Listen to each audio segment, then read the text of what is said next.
What's up, YouTube? This is Red Devilos Reviews, and we're back for another Review Score podcast, episode 65. It's a bit of a chiller kind of stream today. We're talking about Your Friendly Neighborhood Spider-Man. But before we get there, Unity is out today. He's got some prep to do before his spring break, so he's been doing some work related to that. And yeah, he'll be back next week. I won't be here next week because I got a night shift for work. So, but then he will talk about the Oscars.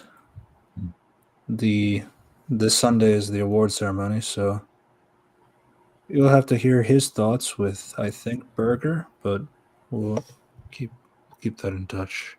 In the meantime, they dragged me back out of the gutter. Yeah, so we're back here with Operation Bagel. What's up, man? What's up, you two? And yeah. So there's actually been a few things that's been going on lately. A lot of announcements last week in particular. Mm-hmm. Not just for the Marvel side of things. I think Marvel in particular, they just talked about today that they're going to bring back the special presentation, the thing that they haven't done since 2022, I think. Yeah, it was just the two they made, right? Werewolf and Guardians. The Guardians holiday special, yeah. Yeah, they're bringing it back so they can do Punisher. The guy who's had two seasons of a show. Yes, yeah. I think it's a boring pick. I'm not gonna lie, because I thought the special presentation was an interesting idea to do. Maybe not a TV show, maybe not a movie, but like a 20-25 minute short movie of content that can like condense down and get enough material you want out of it. I think that was a really good idea that I don't know why they stopped doing that. Because I know they've been floating some ideas like, Ghost Rider. Well, first off, they tried a lot of like, they wanted to try to stick to Halloween themes like Ghost Rider, Hellstrom, Satana a little bit was there as well. I don't know, but then the best idea is to do nothing. So okay. Yeah, just sit on it, do nothing with it. Absolutely nothing. Yeah. So I've always said that I feel like they should have done the. What do you call it? I feel like they should have done. Like there was the idea of like doing Silver Surfer's origin via the special presentation. I still think that's a great idea to do that, especially since like once you put Silver Surfer on screen, I highly doubt you're gonna give respect to Zen-La and like his life as Norrin Rad before becoming the Herald of Galactus. So I feel like a special presentation is just the thing you need to maybe do something like that where people can watch it, understand what it is with his character before you put him in like that kind of position for the rest of his characterization moving forward. But I guess not. Maybe they can do it in the future. I don't know what their future looks like right Silver now. Surfer or something. Yeah, no. All the cast for Fantastic Four is real except for Silver Surfer. That's because we don't like that one, I guess. Yeah, that's how the multiverse works, I guess. Speaking of multiverse, there's also been a little bit of a well. What was your thoughts on Captain America 4? I know you watched it. After our pod video, yeah. Pretty bad, unsurprisingly. Pretty bad, yeah.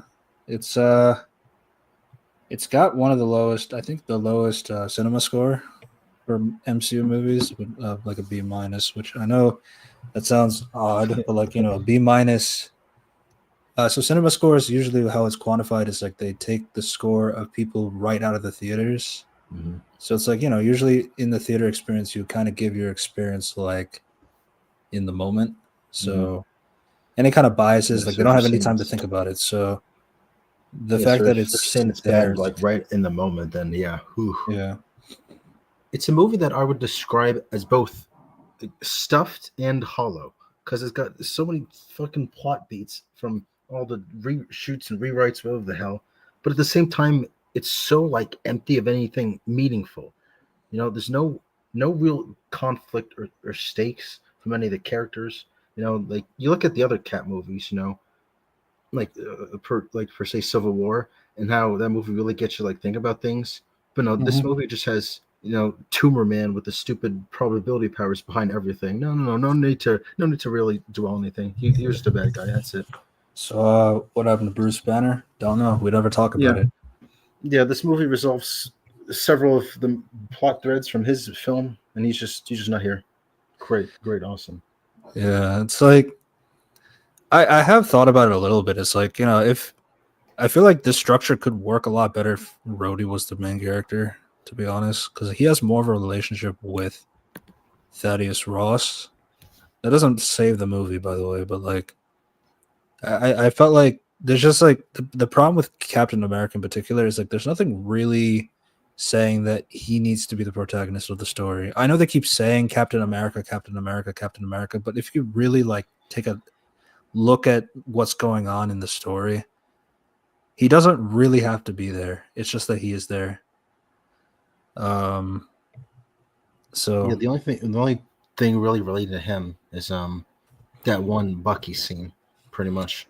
yeah, I mean, so he's there because of like what about because of Isaiah getting arrested and all that stuff. Oh yeah, oh yeah. And Also honestly, the I think I sure. think I think the Sam and Isaiah thing is one of the better things of the movie. I wish there was more of it, personally. Hmm. Um, I mean, I know like, Carl Lumbly is playing like a old super soldier, but he is like, he's still an old man, so I can understand like sidelining him like that.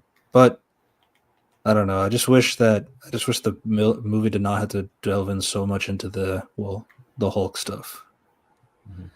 Because I'm sure, like, if I mean, there's other brainwashers in Marvel Comics that they could um, use the Servant Society, not two members, and the two members are just gun people. Yeah, but don't worry, Uh, Gus's coat almost looks like his fucking costume. It's so lazy.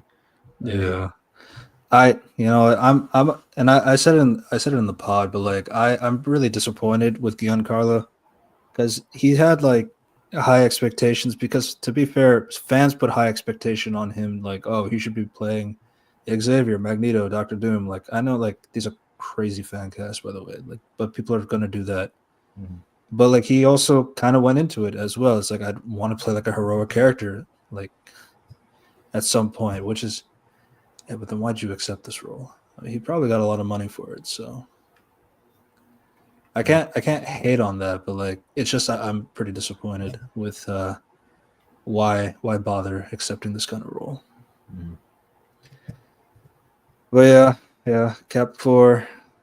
I had a massive drop off.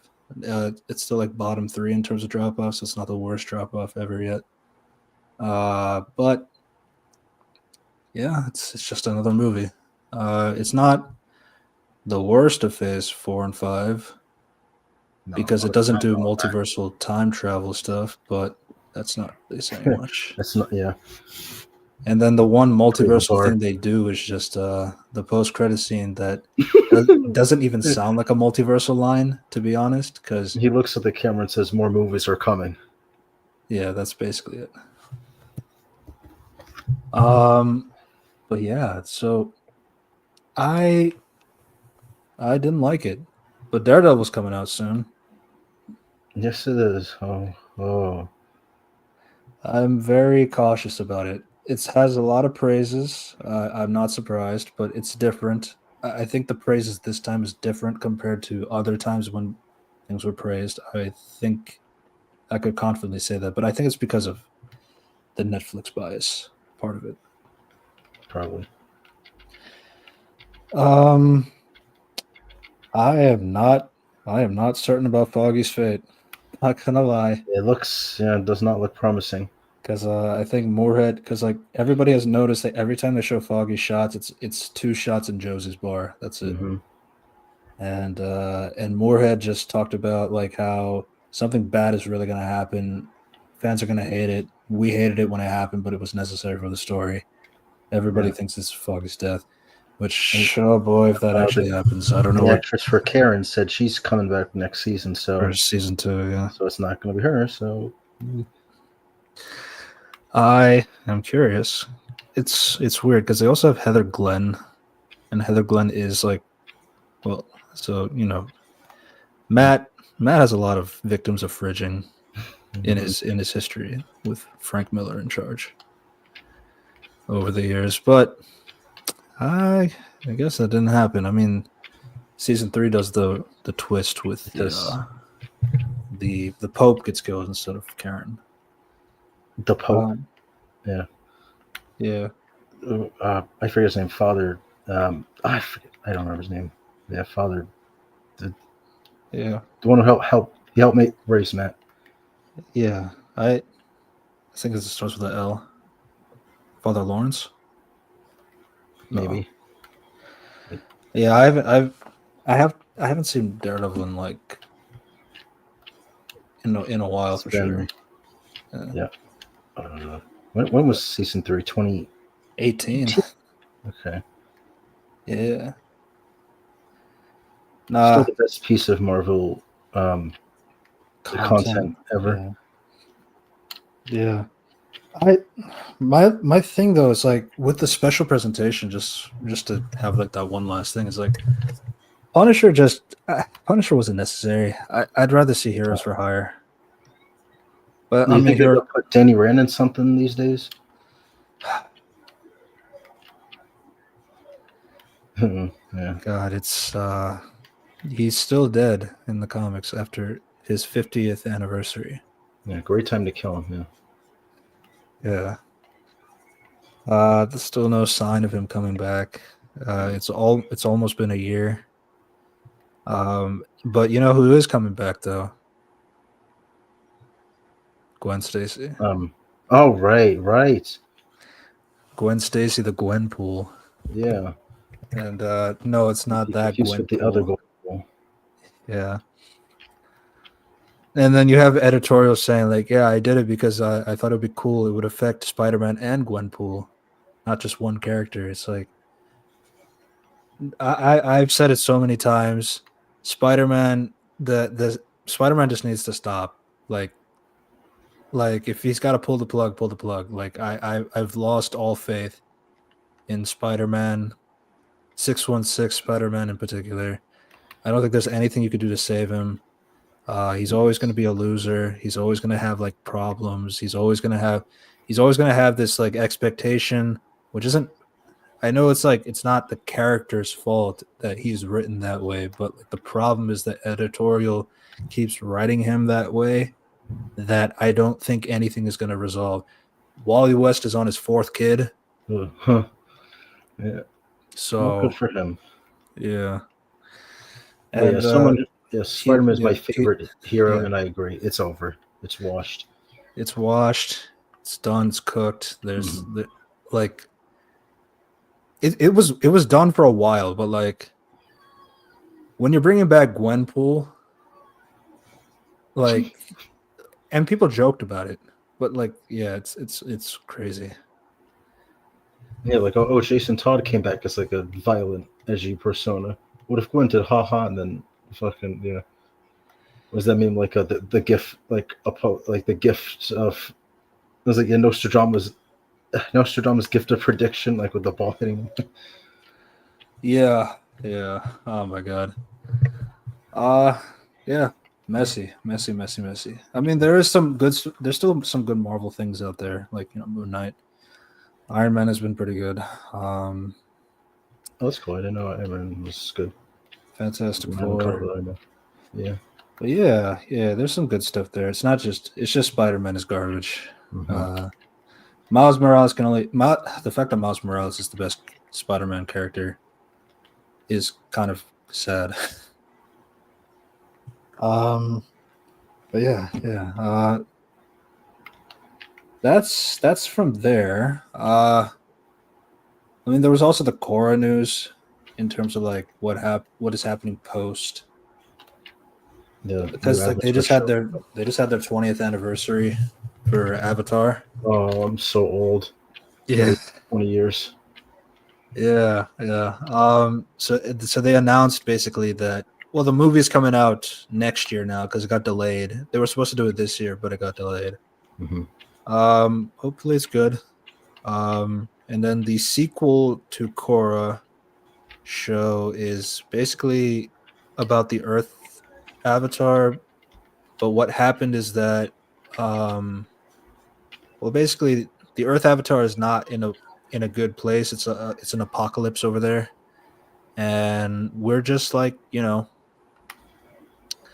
a lot of doom and gloom, and the Avatar is not viewed as a positive figure. The Earth Hmm. Avatar needs to find their twin, and then they both try to save the Seven Havens. I don't know what that is yet, but yeah. So obviously, this stirred up a lot of conversations in terms of Korra, and wow, she must have done something that caused this apocalypse. Now, the thing is, I was so how in tune are you with Korra? Well, I never finished it. I stopped after season 2. Yeah, Just did not like what they were doing. I stopped at the beginning half of season 4, Hmm. but I I do know about the discourse and all that Yeah, stuff. I do think some discourses can be a little bit unfair for yeah, I Korra, agree. but I can also see. But the thing is, like, I feel like Korra is like such a victim of torture porn as well, in the sense of like they really do like torture her a lot in the seasons more than people realize. Oh yeah, That like so obviously like when she's doing things and she fucks up and then puts Aang in the light, but like Aang also fucked up too. But like obviously they put the thing is the thing about avatars in general is like none of them are perfect, um, and all that stuff. Now, do I agree that Aang would be a deadbeat dad? Ugh. Uh, No, I don't agree. Yeah, I don't agree that. I Yeah, don't agree, Aang but only like got there's always like one kid more. there's always that conversation that's like, oh, you can't expect your characters to be perfect when you're judging a 12-year-old to an adult character, and that's fair and all. I think it's a weird justification. I mean, but could I also see that Aang puts more stock into his airbender child versus his other two children? But the thing is, like, it's a weird argument because Aang is the last airbender, and then all of a sudden his one kid is an airbender. So before he dies, he wants to put all that knowledge of airbending culture and technique and everything into that son before he goes, so that Tenzin is at least like capable of knowing things and all that stuff. So I don't know. It made sense. Obviously, it's not good for the older brother and the sister that they didn't get as much attention from their dad. It's but at the same time, it's like, did you need to have three siblings? Like, you didn't have to write it that way, but like, I mean, I guess. Uh yeah, but again, like Roku's whole thing with Sozin is like kind of the reason why the whole war started in the first place, Hmm. which went into Aang's shoulder, and then obviously Aang, as a 12-year-old, goes into the ice for 100 years. So, and then he eventually Yeah, fixes he it. just had to get out Clear's head for a minute. Yeah, yeah. So it's like you have things that obviously like, but these guys have their own personal flaws too, or like they have. And then Aang like apparently like had this whole like systematic racism essentially with benders and non-benders alike, and that's kind of what leads into Korra's problems that she has to deal with. But again, it's like I mean, I guess like I guess there's like a through line somewhere. I just don't. But like I mean, I'm just curious to know like at least like when Roku's thing happened and Aang was there, at least like society was still like functional. Like all the Yeah. cities like Ba Sing Se, uh, the ice, the water tribe, and all this stuff. Like I mean, these places are still like functional. Like they're still doing things. Like they're still able to operate despite the war happening on the outside. Whatever Korra was unable to do is cause a mass apocalypse that like the whole world is in disarray. It's like it's kind of crazy. I'm not gonna lie, but I'm interested to see what it is. But like I I also understand like there's been some maybe some unfair discussions about Korra in general. So I was just Mm, we'll just have to wait and see. I guess mhm. it's gonna be a long year for Korra fans. So I'm not gonna lie. But yeah. Uh and lastly, I think let's talk about the let's talk about the well basically the DC news Oh because yes, yes. yes, Some so I think DC over the news. weekend, Friday through Sunday, there was like a massive uh news reports of like what is the DC Studios new direction, new-ish direction. Uh so I'm just gonna go in order based on what I read. So we'll just keep that in mind.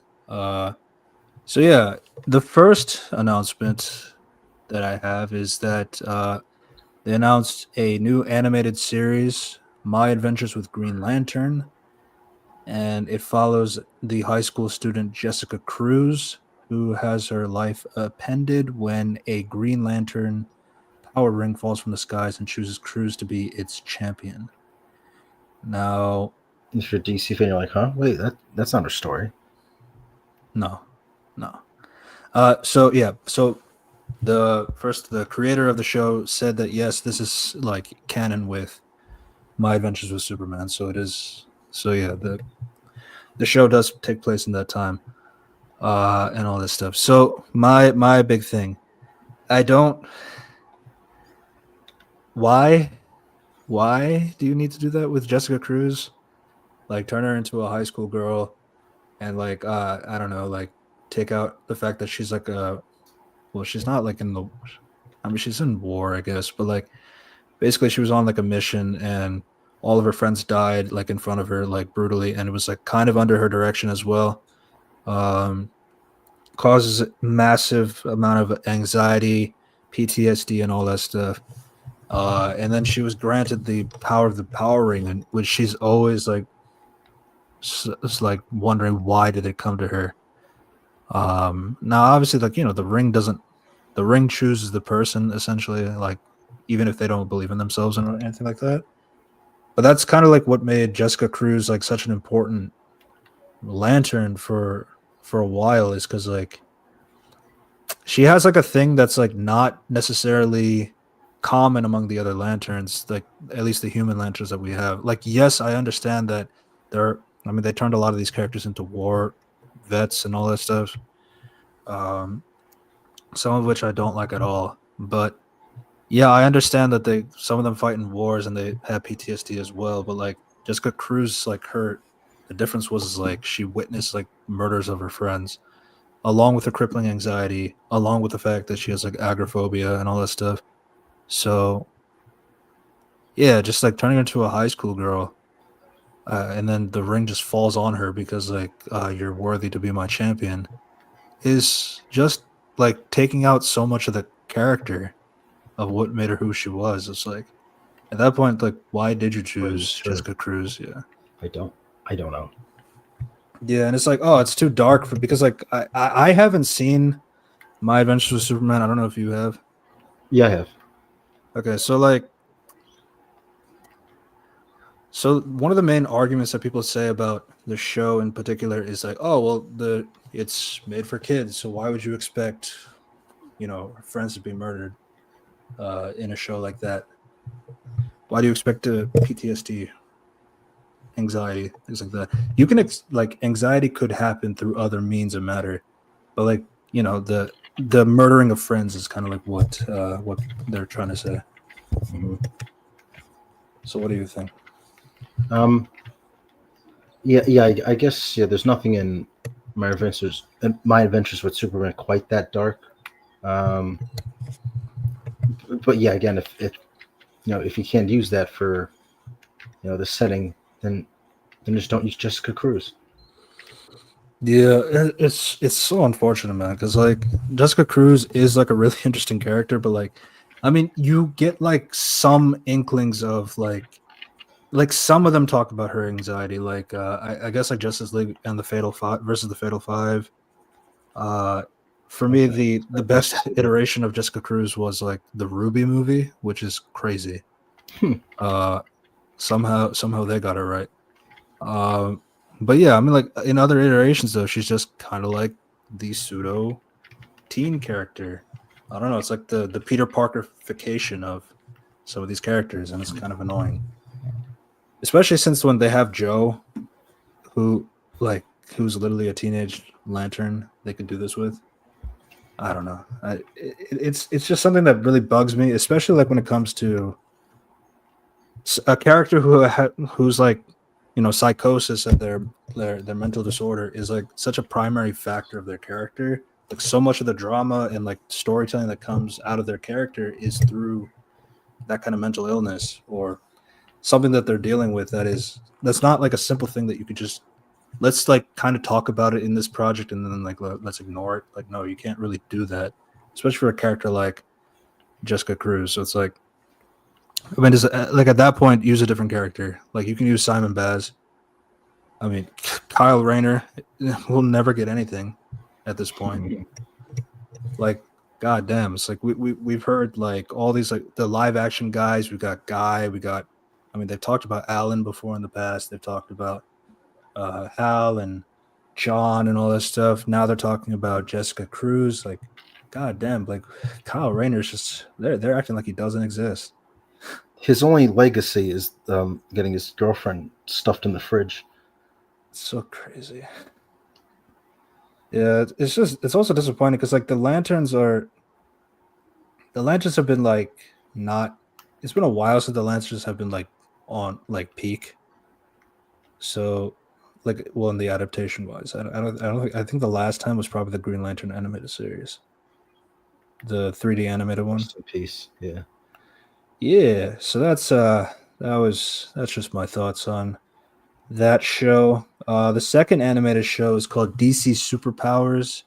It takes place at the Alliance School for Heroes and focuses on new students: Lightning, Flash, Plastic Man, Aqua Girl, Green Lantern, and Terra, who level up their powers under the supervision of Principal Martian Manhunter in the hopes that one day graduating and becoming the Earth's next defenders. So that just sounds like a I'm guessing that's going to be like DC like superhero girls.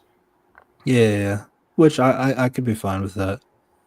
I'm just gonna I'm more critical on my adventures with Green Lantern mainly because like at least Superman does like feel like it's trying to be Superman, even though it has a lot of changes of its own to Yeah. be more anime like. Hmm. But yeah, it's and the third animated series that was announced was surprisingly Starfire. It serves as the origin story, Yeah. which follows her adventures after she uses an ancient spaceship where she discovers on her home Tamaran to escape her planet and explore the stars. Along the way, she'll meet space biker Crush, plant loving Fern, and the magical Princess Amethyst of Gemworld, and together they will uncover the deepest reaches of the DC universe. Huh. I didn't read that. Amethyst? The character I said that Alana should have been. Hmm. Uh, Yeah. When it says it's about her origin, I don't know the tone of this series. How closely is it going to follow? yeah, some people look at the logo and they feel like it's akin to Harley Quinn. but I can't really, Oh, I can't judge off of that. yeah, it's just a logo. Yeah, It's just a Like, logo. At least like the Green Lantern one, they actually did say it was like supposed to be connected to the Superman show. But as for Starfire, I mean, like the interesting thing, the discussion is just like I want to watch it, but like I need to first see what her design is. I think that like for everybody, that's like the make or break of the show. Is like how does Starfire look is the first thing, which I could see that. It seems fair. But yeah, I don't have any. I don't really have any thoughts for it. Uh, yeah, the Titans in general is not my forte, but particularly Starfire. But yeah. But now we can talk about some of the live action stuff, which Supergirl, Woman of Tomorrow. It is still currently filming. Gunn describes it as a beautiful, gritty sci-fi film and is already halfway through the production. He also said that Jason Momoa's Lobo is going to be filmed indoors, so don't expect a leak of his look anytime soon. So I read Woman of Tomorrow. I personally think it's a bit overrated. I think a lot of it is carried by the artwork. I don't know. I don't really think Supergirl was really much in character, and I think a lot of the passes she gets is because not many people know that much about Supergirl. that makes But sense. Yeah, it's on my list to read it before the movie comes out. mhm. I hear it's pretty beloved. It is. It's very beloved, and I can understand why. It's just maybe it's just not for me. What do I know? I guess. But yeah, that's Supergirl. Clayface. So James Watkins is to direct with Mike Flanagan's script, which basically, so there was a few things mentioned. They were not really. They were thinking about not doing Clayface at all, even with the script, because like, yeah, it's kind of out there. But then they read the script and it's like it's just too good to ignore. So that's kind of Wow. why. So Yeah, Clayface isn't widely known as Penguin or Joker, but we think his story is a deeply more resonant, is deeply resonant and thrilling, and even more terrifying. Not too much to say on that. The Batman Part 2. So he says that Matt Reeves has yet to turn in the full script, but they have read parts of it and they really love what they read. I'm not really too worried because Robert Pattinson said he already has like an idea of what the story's about. And they're still slated to film on schedule for this year, so they'll be okay. So this is the big one. everything Batman related is okay. Yeah. The Brave and the Bold. So some things were mentioned. Robert Pattinson will not be DCU's Cape Crusader. I saw that coming, but I saw it I coming, saw but a like lot of people upset. I said it would be funny if like he was, but like he just plays Batman completely different in both iterations. He's a good enough actor to do that. So it's like people complain about his like he's not too flamboyant, he's not too like his suit doesn't look too accurate, and then you just do that in the DCU. It's the same actor, but he just acts completely differently. That'd be really funny, but like they would never Sure, do that. why not? I'd be on board.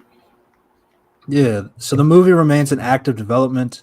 Andy Muschietti will be the first one to see the script once it's completed, which will lead to the final decision on who directs the project. Which that was the thing that was the part I was confused on. So Andy Muschietti will still get to read the script, but they still haven't decided if he's going to be the one to direct the movie.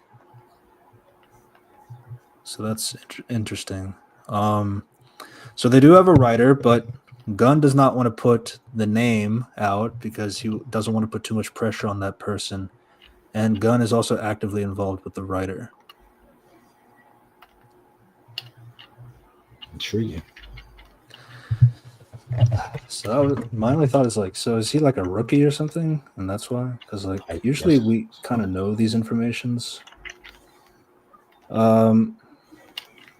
And then some people think it's actually Gunn. It's just he doesn't want to admit it. So, but, I don't know. I don't know.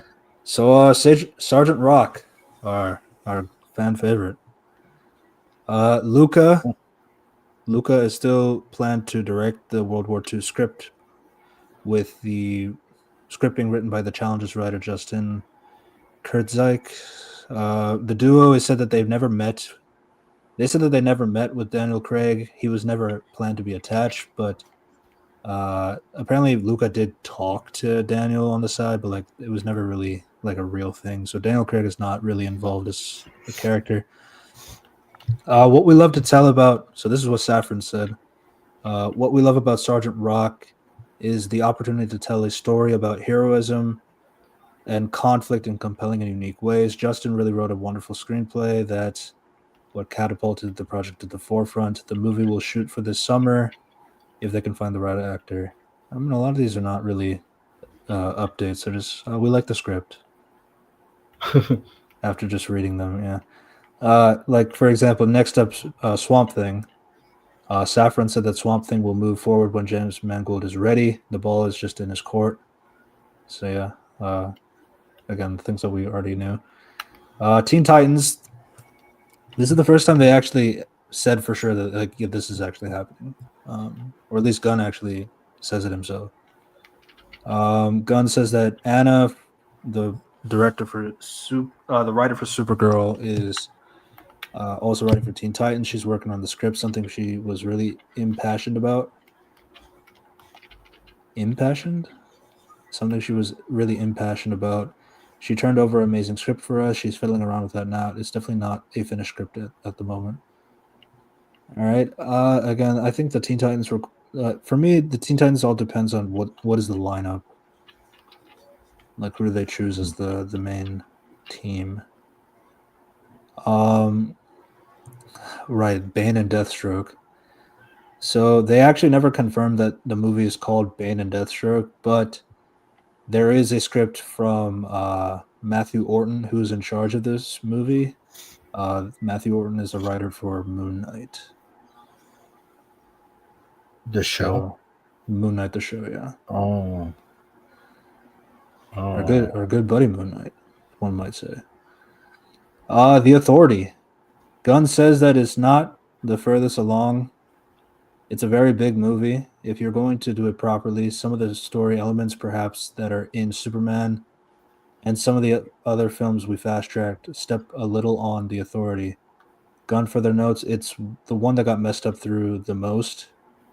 When it comes to other things that were happening, the script had it was a lot harder for it to come along.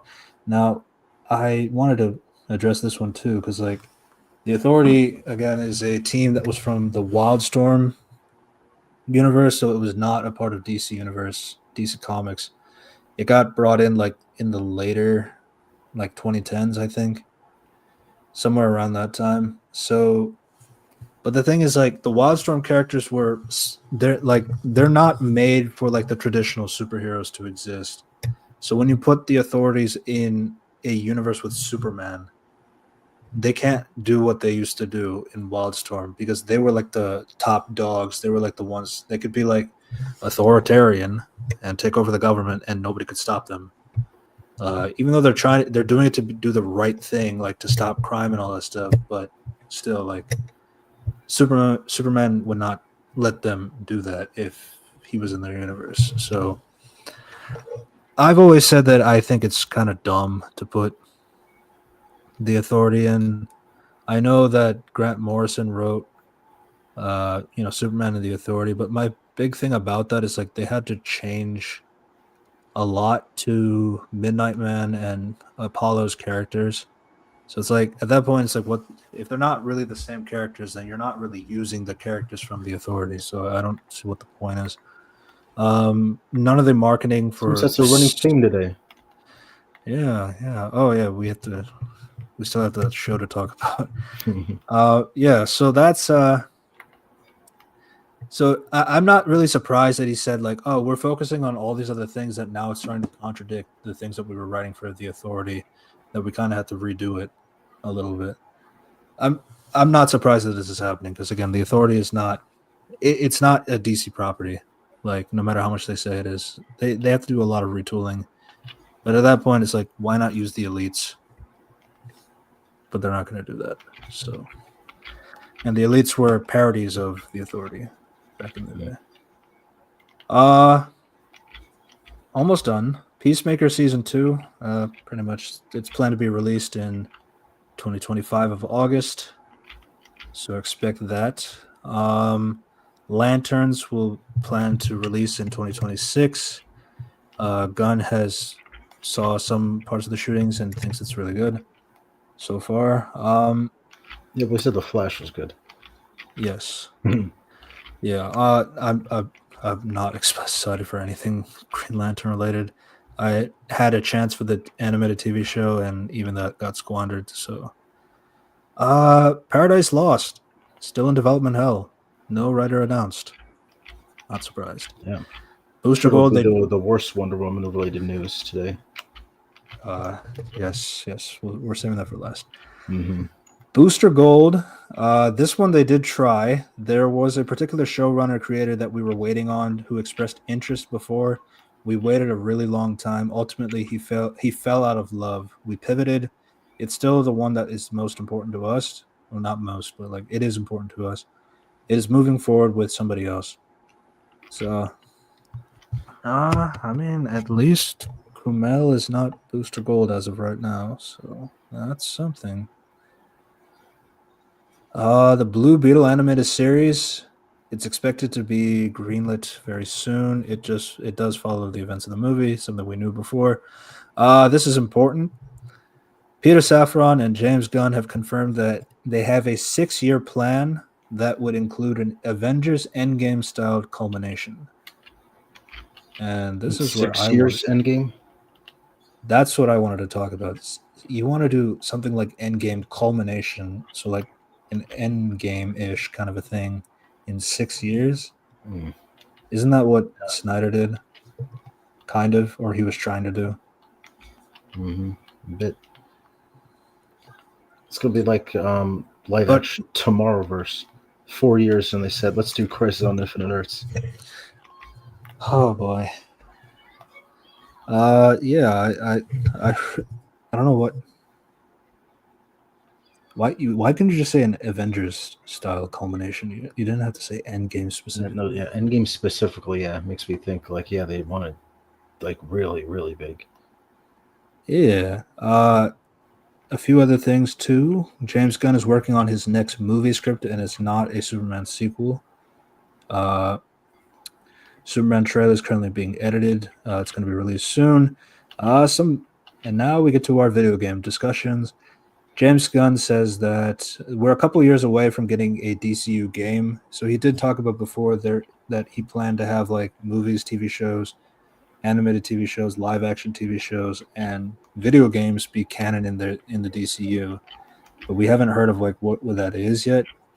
But he still says like, it's within like about 2 years they'll figure that out. And he talks about what happened with NetherRealm, Rocksteady on possible developments of future games. And there's one company he did not mention, Monolith.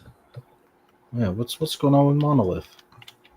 Yeah, so today we have received news that Monolith, if you guys don't know, Monolith is the company that was in charge of making the Wonder Woman game for the last, I don't know, like 5-6 years. Like 4 years, I think. Yeah, 4 or 5 years. And you see, the thing is they scrapped it. It's done. Yeah, it's gone. Yeah. Wonder Woman cannot catch a fucking break, man. Wonder Woman can't get a movie. She can't even get an announcement. Oh, and like I saw this, like this was another report that was in there. Yeah, the Trinity is like a really big deal. Like they're gonna have a lot of focus. Mm-hmm. I read that entire article. Not one mention of Wonder Woman ever. Like I did Control F2, so I made sure that to make sure it was any mention of that character in there. No. Unless he's talking about Paradise Lost relating to Wonder Woman. No, because like Paradise Lost, it's a Hippolyta show. So Yeah. yeah, no. So this is really bad. I'm sorry. I've seen people talk about it. Wonder Woman's not the only female character in DC Comics. Yeah, but she's Yeah. still like the face of DC women. Like, I'm sorry if that upsets you, but it's true. It's Um, no, he just said the Trinity. She's yeah. she's the Trinity. Like, Hmm. that's she belongs there. That's her thing. It's so baffling how it is this difficult because like Monolith has like the Nemesis system, and that was Oh something that yeah. they wanted to implement into the Wonder Woman game, and a lot of the creators, like, they were pretty passionate about it and all that stuff. They had concept art, they had like things of what the story would be about, like, her interactions with Cersei and all that stuff. um Oh, that maybe they clown act from Creature Commandos. Yeah, the one I never want to see again. um Maybe they canceled it because it was giving Cersei too much love, and it We contradicts the can't do that character. these days. Yeah, yeah. Yeah. No, it's really crazy because, like, in 2023, I think Gunn talked about the importance of like the animated series for Wonder Woman and all that stuff, but it's not like he confirmed anything. It's just like he just like replied because this is like during his era. Like, I mean, he still kind of does it, but like in his era where he would constantly like reply to everybody. And then, it's like somebody says, I would really like a Wonder Woman animated TV show. It's like, yeah, I agree. That's something we're gonna think about doing. But like people take it as fact, but like there's still no inkling of like telling us or like like showing us that Wonder Woman is on the docket anywhere. Yeah, no, yeah. He says again. Then we're left like the Omni Man meme. Where's Wonder Woman, James? Yeah. Oh man. Um.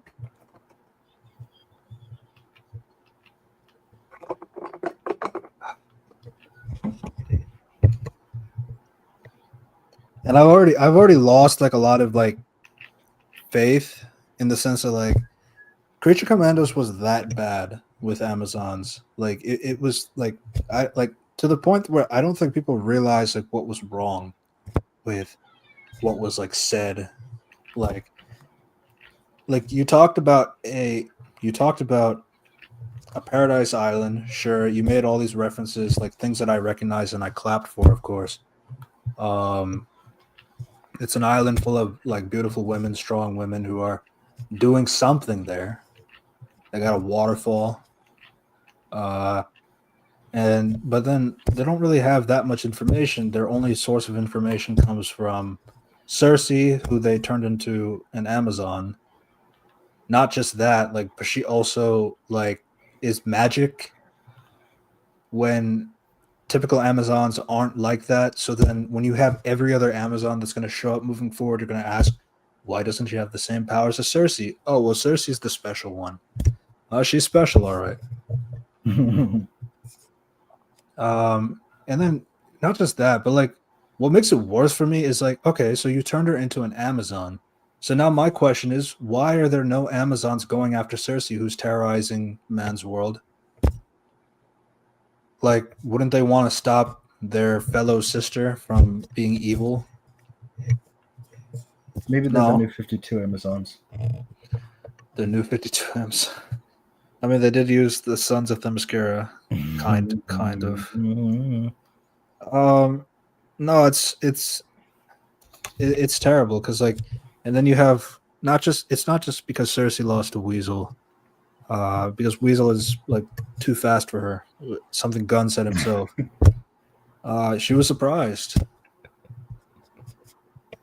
Like, if you have Oh. not he's not just the writer, he's the head of DC. That's what makes it worse. Uh, when you're saying something like that, you're pretty much like bastardizing like one third of your Trinity, right? Like there, and she's not even in the show. That's how bad it is, and like that's how much like little faith I have with Wonder Woman, Themyscira, Amazons, and all that stuff. and it's just for this silly 2D cartoon show that not many people will watch, or not many people. I mean, people watch it, sure, but like they're gonna forget about it, and then they're gonna go get happy for Superman and all that stuff. Fair enough. I'm trying to look forward to Superman. There's still like a lot of things that I'm still concerned about, but and the other, I mean, I guess the only other news report I guess that came out was like, oh, Superman's gonna have a lot of humor in it. Which Wow. I can't really say anything. Good. Hopefully, it's good humor. Yeah. But yeah. Wonder Woman has. It can't be that hard to make a video game. Like, apparently it is. Apparently it is. Like, even if you have to reuse assets and like make an Arkham style Wonder Woman game, it can't be that hard. Like, I'm not asking Rocksteady to do it or anything like that, but like at this point, like Rocksteady is kind of like their only hope. I mean, they talked about Nether something, that company. NetherRealm? NetherRealm, yeah. I don't know what they do, but they do Mortal Kombat and the Injustice games. Yeah, they said that Wonder Woman is gone. WB Games is only focusing on Harry Potter games, Game of Thrones games, other DC related games, and Mortal Kombat. That's it. Batman. Yeah, DC, which is just Batman. Yeah. Oh yeah, they also canceled the Flash game earlier, and that was because people hated the movie, so that's why they think the game would not do well. They also canceled Constantine, which that one I'm not really interested in, but I mean, it's not cool either. But the Flash one though, it's like, damn. But we have a segue. There's no Flash game, and there's no Flash Thompson in this Spider-Man show. Oh, right, yes. Clever segue. Yes. So we could talk about the Spider-Man show. I think we can kind of summarize a little bit around here, because not too much has to be said. I think, like in terms of like I don't know if you want to go like line by line or anything like that. I'm just kind of going based on what I remember per episode. But yeah, I'm cool with that. Yeah. Yeah, so Your Friendly Neighborhood Spider-Man is like, so it's weird because like it was supposed to be the origin like freshman year, because it was originally called Spider-Man Freshman Year, since Homecoming is actually in his sophomore year. So it was meant to serve as a prequel, but then like they announced all these things, like all these like individual characters and all these like individual things, and like all these like character designs that have like they don't look anything like some of the characters that are from the MCU. There was like so many contradictions. Then it's like, oh wait, Norman Osborn is with Ant-Man and it looks exactly like the Civil War scene. How could that possibly be the case? Well, it turns out that this universe is in an alternate timeline, but it's still like kind of canon, but it's not canon. It has like, it basically does have a lot of like references to the MCU. Like it talks a lot about like, things like the Chitauri invasion happened. And the Sokovia Accords. Yeah, it's just Sokovia Accords. Alternate universe MCU. Yeah, much. But basically it's like anything Civil War-ish time post is like, that's like not canon, but things before Civil War are considered to be canon. So that was that's kind of like how the show is operating. So yeah.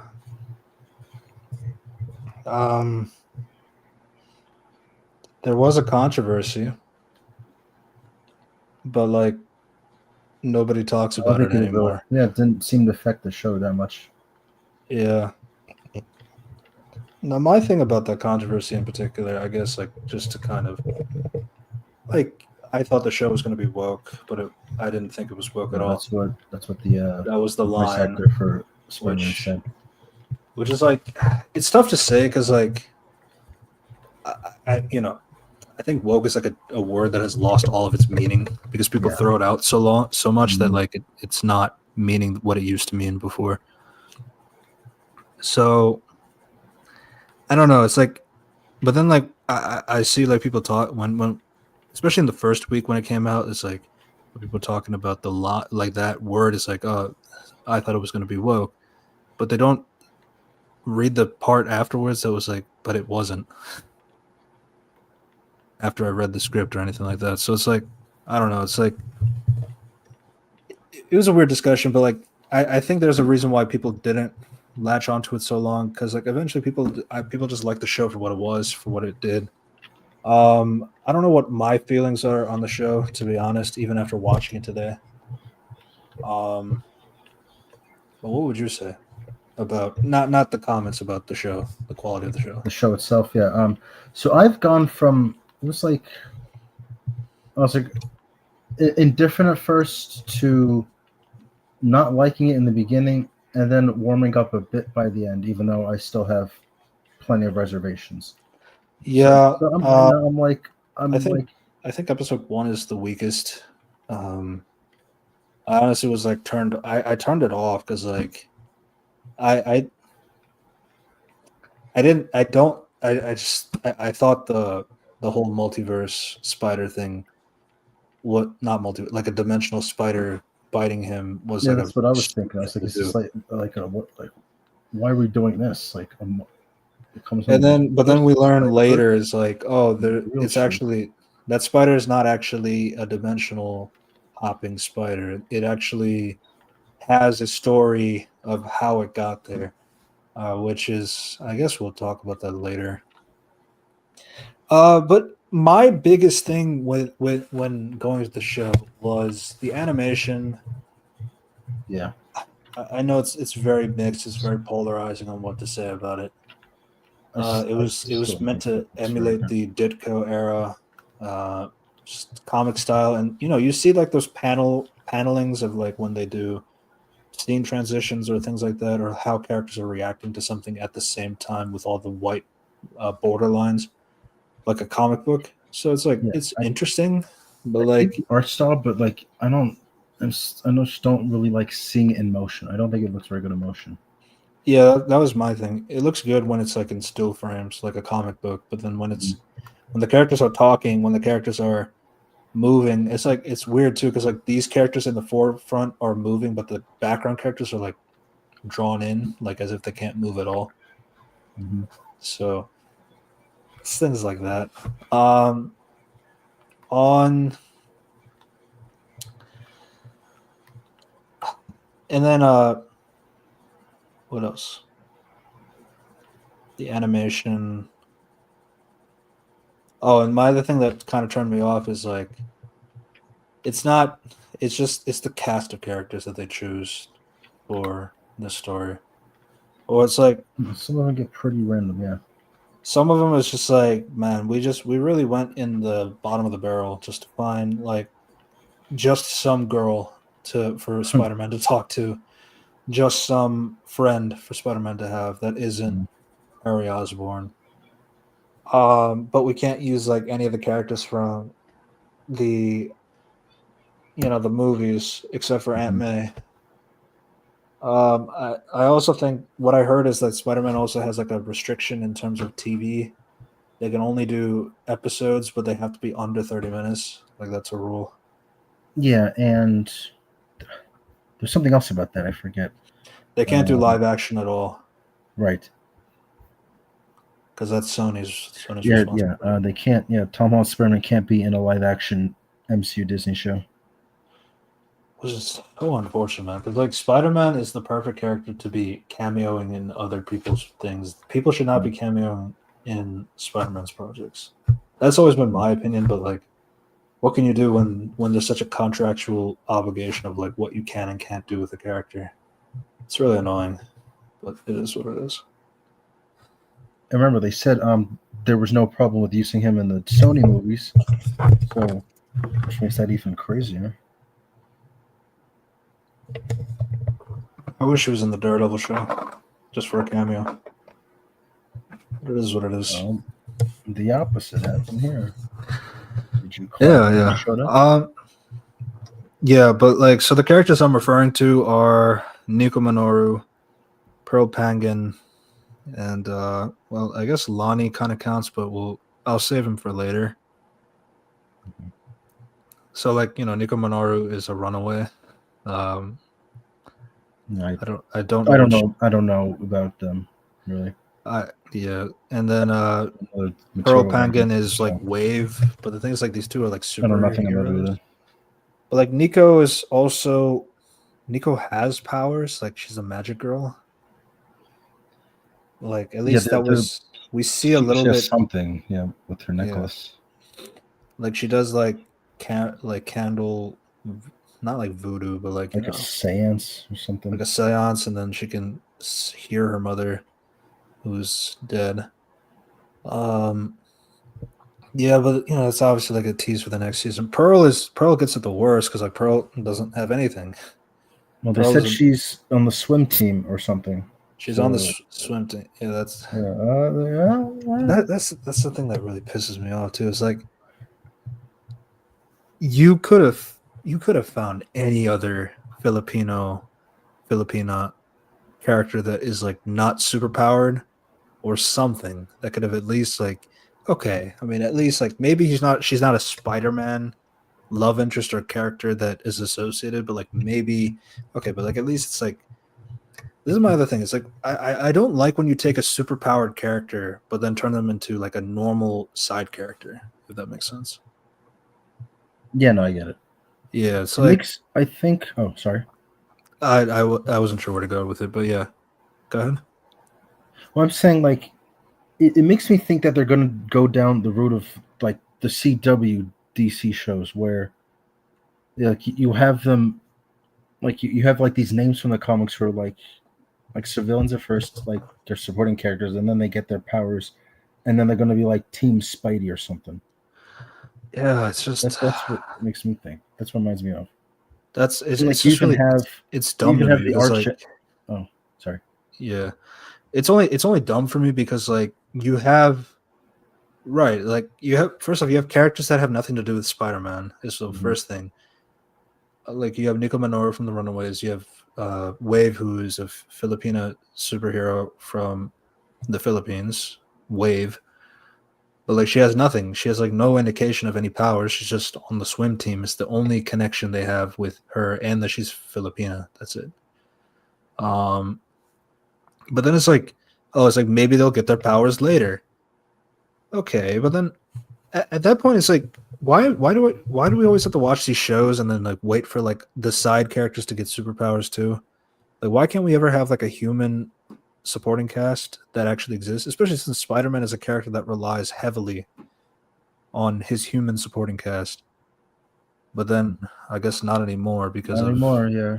his 616 stupid things. But yeah, that's always been the thing that like bugs me. Is like I don't really see the point in doing that. But It's 616 and the other all these other Spider-Man like recent adaptations have always been putting in like team ups. The 2017 cartoon did it. The Ultimate Spider-Man did it. Like where everyone is just powers on. It's just tiring to me. yeah, when everybody's super, no one No, is. that will be. Yeah. So that was the thing that like these are the things that were kind of like turning me off. Do I like them? I think they're okay in the show, like, but like I'm still not really happy about it, especially like you could have made Nico as Cindy Moon. You could have done that. You could have just turned Pearl into Gloria or something. If you can't use Betty Brant or something, I don't know. Mhm. Like it's just like the reasonings are really stupid. And then I'm gonna save Lonnie for later because Okay. I think is a little bit more interesting to talk about in general. But that was my thing. I think they're okay in the show. I do think Pearl is a little bit too boring since she's just She like, doesn't really get much.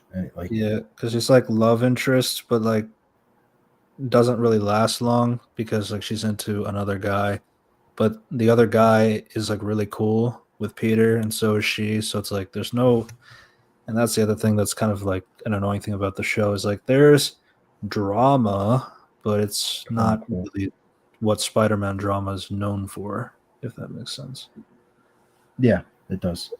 But yeah, we'll get to this. Yeah, so we start off. It kind of does. So there are some things where they do like a direct scenes from Civil War, like from Spider-Man movies here and there. So like for example, Peter's first day at Midtown High School. He's about to start. Uh, so we actually learned that his uncle has already died at this point, and he is not Spider-Man. So That is a huge change. very big change, as Tobey Maguire Spider-Man would say. Yes. Yeah. So yeah, it starts off with him not being superpowered. But we'll get to that in a second because they get to the school and they have a little bit of a conversation about I'm really grateful for you, May, because like May takes him to school and she's like, I'd rather I be late rather than you be late for your first day of school and all that stuff. And then they do talk about Uncle Ben a little bit, share a hug, and then as he gets ready to go walk towards the school, usually the trope is, wow, my first day of school, takes a step and almost gets hit by a car. That's like a classic high school movie Hmm. trope kind of a thing. No, but you see what happens is like he takes a step, but then the sky turns green and a Doctor Strange portal opens because Doctor Strange falls out of the portal. So that this is where I started checking out. It's like, wow, so we just need to put Doctor Strange in like immediately. And he's fighting a symbiote. And Doctor Strange is just being Doctor Strange, fighting him and all that stuff. There's some lines there that are going to be important for later. It's like, we're not supposed to be here and all that stuff. In the context of the show, we didn't know why he said that at the time, but then we'll learn about that later. It'll be weird, I promise. Yeah, so they just fight around. I mean, they're wrecking the school. There's like no regard for destruction of a high school and all that stuff. So, but classic superhero collateral damage. Almost like the Sokovia Accords were made for this or something. And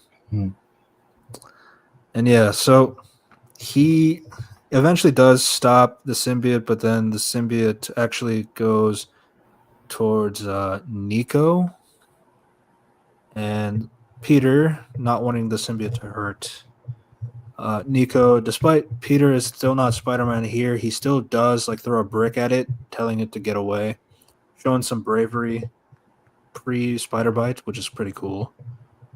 But obviously, since he can't do anything, he cowers in fear. Doctor Strange does catch the symbiote, and then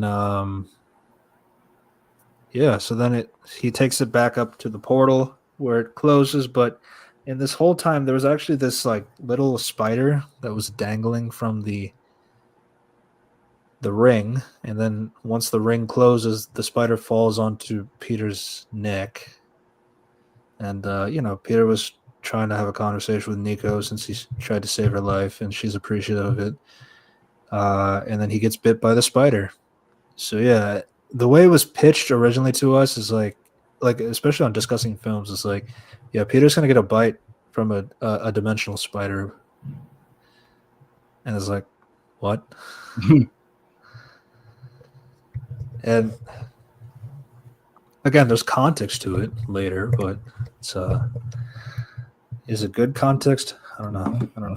We'll see.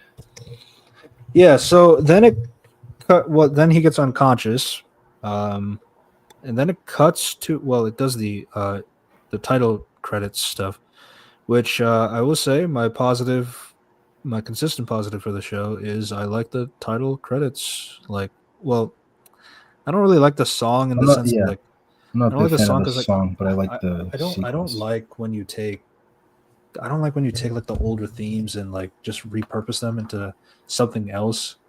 I know it's like meant to be modernization of a '60s show, like or like the '60s comics, like Steve Ditko. But even then, it's like I still prefer your own thing. Um, I said the exact same thing for the Superman theme for 2005's movie, 2025's movie. Uh, but my favorite part is like how the endings of each title card is very different. It shows that it's a homage to comic covers, and each one is a different in every episode. So that's really cool. Um, but then it cuts to months later, and Peter is already Spider How Man. many months? 6 months. 6 months? Mhm.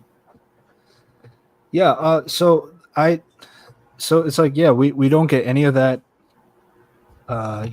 Figuring it out stage. Well, you see, because people already know Spider Man and all that stuff. So why do we need to talk about that? Well, you see, the big difference here is that Spider Man doesn't have Uncle Ben's death happening, so he doesn't have the fact that like, well, he used his powers to try to get money. He got upset at a cop. He got upset of a guy trying to steal money.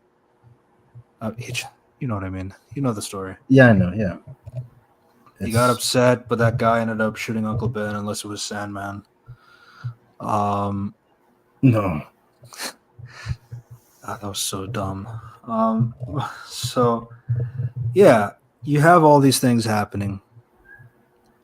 That doesn't happen actually. No, he's just a really good kid. Just wants to do the right thing. Yeah, He it's doesn't really have. Would you say he has any flaws? yeah, not really that I can think of. Um, because my thing, it's like, yeah, I'm open to change. I'm open to things being different, and yeah, so I'm looking at this, and it's like, okay, so he doesn't have Uncle Ben's death being indirectly his fault in this, but it doesn't replace it with anything. So it just generally feels lesser. Like, what we don't know, like what is driving him to be a hero? Because he was just a good kid, I guess. And that's just, I don't know. It doesn't really feel like Spider-Man to me. It just feels like generally less compelling. Yeah, it's when you have like a character who is like heavily reliant on the fact that like something is his fault or Hmm. something he could have caused or he could have stopped if he was better or something like that. Yeah. Like that kind of stuff is like kind of intrinsic to the character. But when you skip like 6 months after him getting bitten by the spider, he's already been friends with Nico for months, which is going to be important for later, by the way.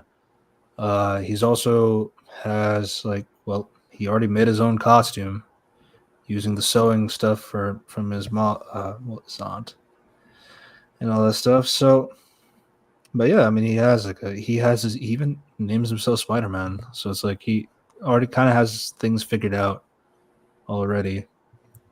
And again, I understand that we know who Spider Man is supposed to be, and that's kind of the problem. It's like even so, I know it's not fair to compare it to Spectacular Spider Man, but Spectacular Spider Man doesn't show us his origin either.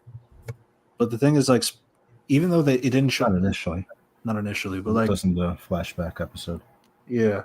But in the opening scenes, like he does talk about Uncle Ben and like what did he mean and what did he say and all that stuff. But like it at least gives you an idea of who Spider Man is, something that was his fault that he could have stopped. He talks about it in his own inner monologue. Um, but you can at least like hear those things that like what made Spider Man who he was. which is like I would say comic accurate. But it didn't have to like show us like because ultimately I feel like what breaks the show in this regard is having that opening scene and then skipping months later.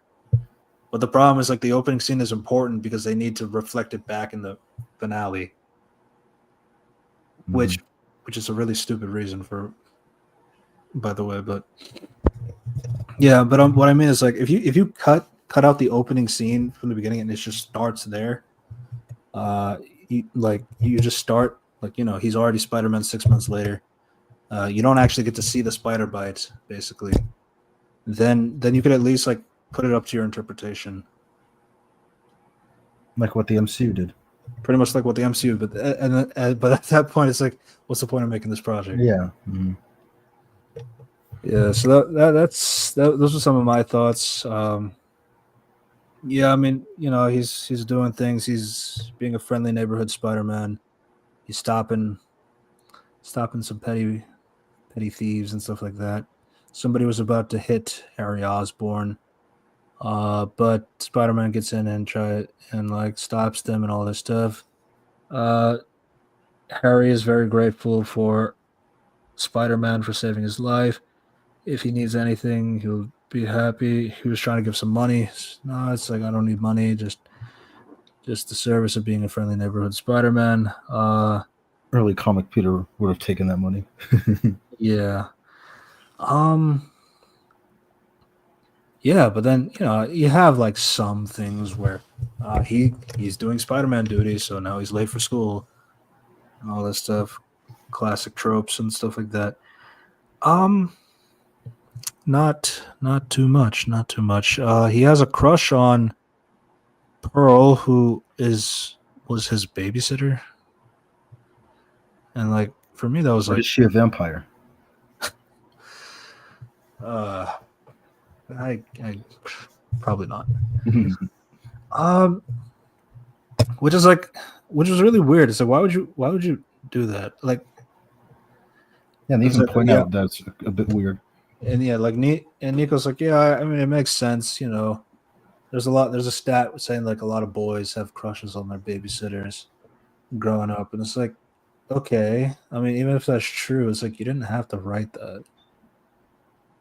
Because like, could you like, I want you to understand, if Tom Holland Spider-Man told Ned, yeah, Liz used to be my babysitter. That's why I had a crush on her. Do you understand how crazy that sounds? Well, yeah. Would I want Laura Harrier as my babysitter? Sure. I'm not complaining. But that's not really what the conversation is about. So yeah. Post a video of you with her saying coming soon. Oh my god. Yeah. Nah, Shamika's a clown. Yeah. So yeah, that was really weird. That's just really weird. At the very least, at least she's not his adopted sister. Can you imagine if that is true. they did that in a superhero adaptation? That'd be crazy. Yeah. So due to the destruction of Midtown High caused by Doctor Strange's fight with the alien, they had to get relocated to another school, essentially. Rockford T. Bales High School or something like that. So that school does not have the advanced courses and technologies that Peter was excited for at Midtown. They also attend. So that was like, so Nico and Peter were smart enough to go to that school,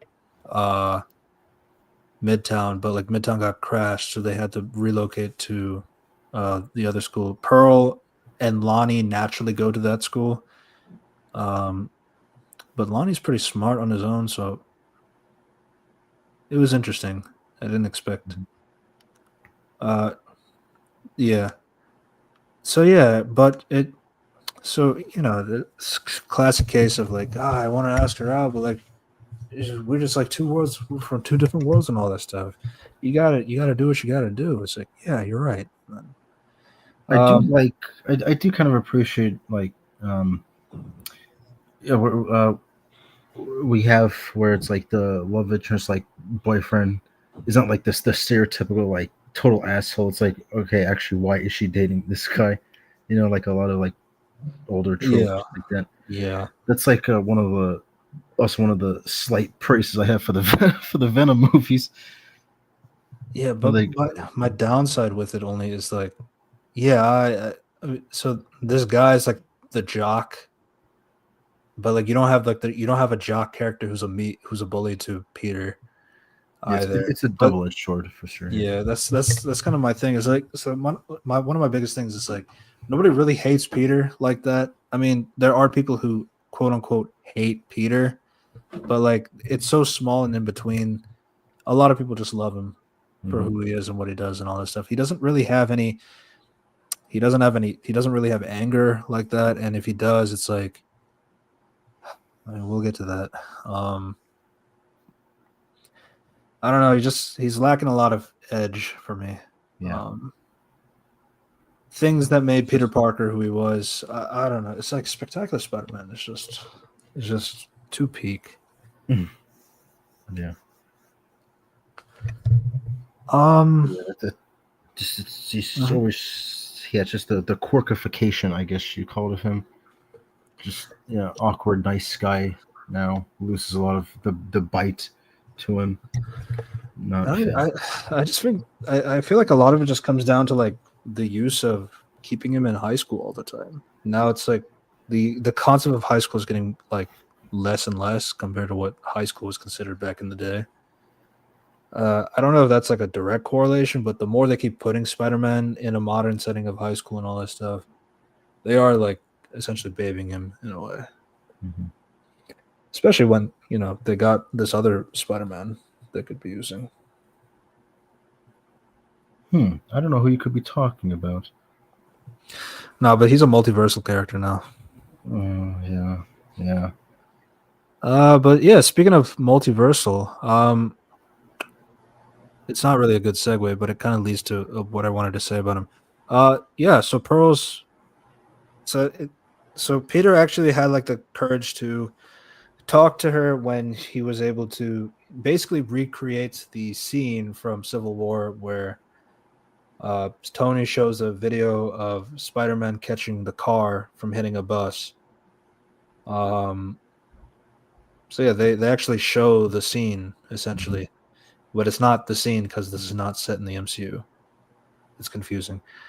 But yeah, but it gives him all the confidence in the world. Like, damn, if I can catch a car, then I should easily be able to ask out Pearl. She goes, he tries to go up to ask her out, but it turns out, so Nico tells her, no, you're too late. She's already dating Lonnie Lincoln. If that name sounds familiar, Lonnie Lincoln is Tombstone. Tombstone, the big man. Well, only the big man in Spectacular. Yeah, yeah.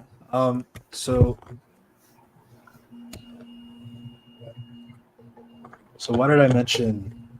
Uh, speaking of characters that are multiversal now, so throughout this entire show, I was thinking the entire time this guy should be Hobie Brown, aka the Prowler, because pretty much Oh, everything. Prowler. No, no, that's Aaron.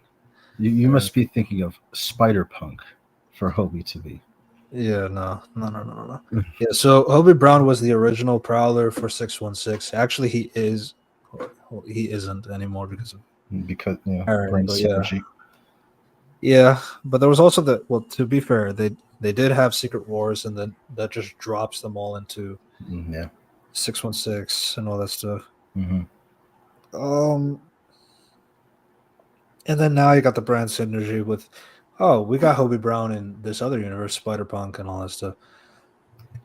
But yeah, I kept watching the show, and every time I see Lonnie's scene, it's like, man, if he was Hobie Brown, this would I would like it a little bit better. Uh, and now I understand. Again, this goes back to that whole adaptation conversation thing.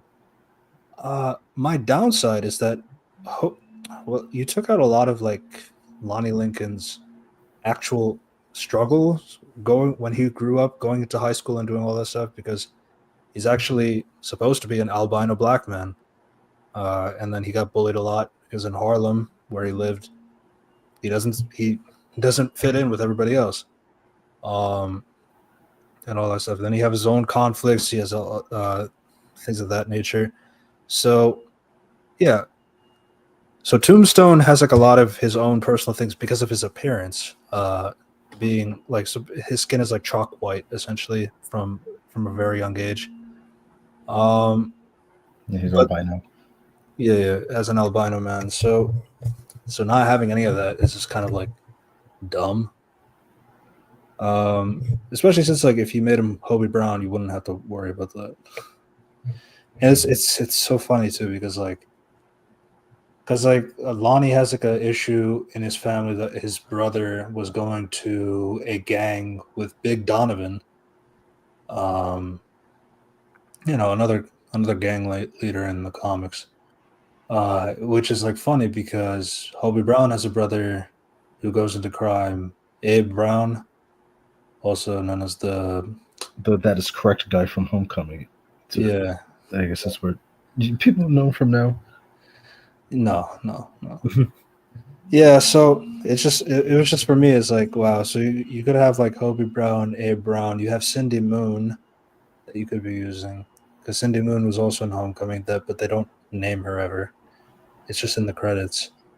Um, yeah. So that was just my thing. But outside of that, I mean, if ignoring that, Lonnie is all right. I mean, he's like the fan favorite character, I think, in the entire show. Um, Probably. Yeah, I mean, at least from the reception I've been hearing, people really like Lonnie the most. Uh yeah, but you see, afterwards, Lonnie. So Nico does talk to Peter about it. So it was like a week later. So there's a few time skippings in the show, just a bit, but he's just saying like I'm gonna work with Pearl for the science lab, and then she'll have to like me. High school logic, I guess. Um, but then actually, the subversion is that Lonnie wants to work with Peter because she was already told that Peter was really smart. Peter shows how smart he is. Peter thought he was like a dumb guy because he's a jock, but Lonnie's actually really smart too. And they actually have a really good time and they're really friendly with each other. So yeah, Peter's still like cool with the guy he was meant to not like, and he's still cool with the girl that he's not with, but she still likes him anyway. Um, so yeah, like lack of conflict is a theme. Um, yeah, and when he goes home, um, he well he sees a so there is some. It's pretty much a direct thing from Civil War. Like he talks about how like there was like this really cool car out there. I mean, they even show the shot of like him They do walking. they recreate the exact Yeah, the like hallway sequence of sequence. walking, Yeah. which to me just felt a bit weird because in Civil War it's our introduction to Peter, so just doing it again here for the reference is just like, Yeah, because they said because like that's the thing because like when reading the description of the plot synopsis of the original plot synopsis at the beginning, it's like the show is about Peter Parker who instead of being mentored by Tony Stark, he's being mentored by Norman Osborn, when I was born. which is like, well, first off, oh my god, we have to mention mentoring immediately from the jump. I know that's what happens, but like does this make it better just because he's a Spider-Man related character this time I guess it does for a lot of for a lot of people. people? Yeah, yeah. Uh, so Norman Osborn is the one who is there instead of Tony Stark. It's pretty much a direct recreation of the Civil War scene. Just replace Tony with Norman Osborn. Hmm. And yeah, that was episode 1. Except for Mhm. like, except for like, there's nothing like when Tony's Peter says to Tony about like when you can do what I do and you don't, and then bad things happen. It's because of you. It's nothing like that. Because again, I guess he's a good kid. So technically, that would be in the episode 2 part at the beginning when he's still in the like basically. Oh yeah. You're right. The end of Sorry. episode 1 is just kind of like the drop of like Right. Yeah. Norman is. Oh my God, it's Norman Osborn. Yeah. Yeah. You're right. I jumped the gun a bit. Yeah. Oh, right. The other thing to mention is that these episodes were dropped in batches. So like 2 episodes. So it wasn't weekly. It was like 2 episodes, then 3 episodes. 3 episodes, something like that. It was the first 2, then 3, 3, and 2. Yeah. Yeah. So they were released in batches. So I thought that was good because I was not going to wait 10 weeks. Yeah, I think that's a good way to release a show like this. Yeah, I know Andor is going to do that as well, like doing batches instead of weekly. Maybe that's Disney's new format. Um, yeah. So Norman offers the internship to his company Oscorp. Peter gladly accepts it. And he goes to Oscorp and meets fellow interns Gene Foucault, also known as Finesse, Taskmaster's daughter. That's never mentioned.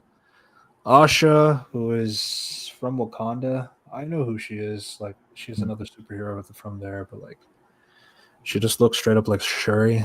Yeah, I thought it was her first. That's what I thought originally as well. And then Amadeus Cho, also known as Brawn, the other Hulk. The totally awesome Hulk. Yeah. More non-Spider-Man related characters. So Peter is discouraged by the stern Bentley Whitman, which is like, I thought he was Jackal at first. I thought it was the owl because of his hair. Yeah. I just thought he was like Jackal because of the hunch, like the henchman kind of a pose, kind of a thing. But no, he's Bentley Whitman, who is the Wizard, the Fantastic Four villain. But he's just a regular schmegular guy. I don't know. I guess the wizard later on. Oh, the characters they pick is like kind of interesting. Like what were you thinking? But yeah.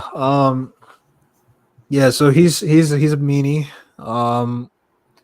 He oversees the interns, but like he wants to basically work them to the ground, essentially getting their knowledge extrapolated and all that stuff.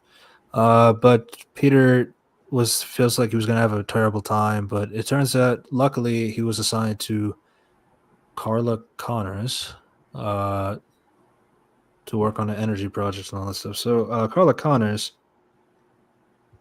is one-armed because she's Kurt Connors. Kurt Connors.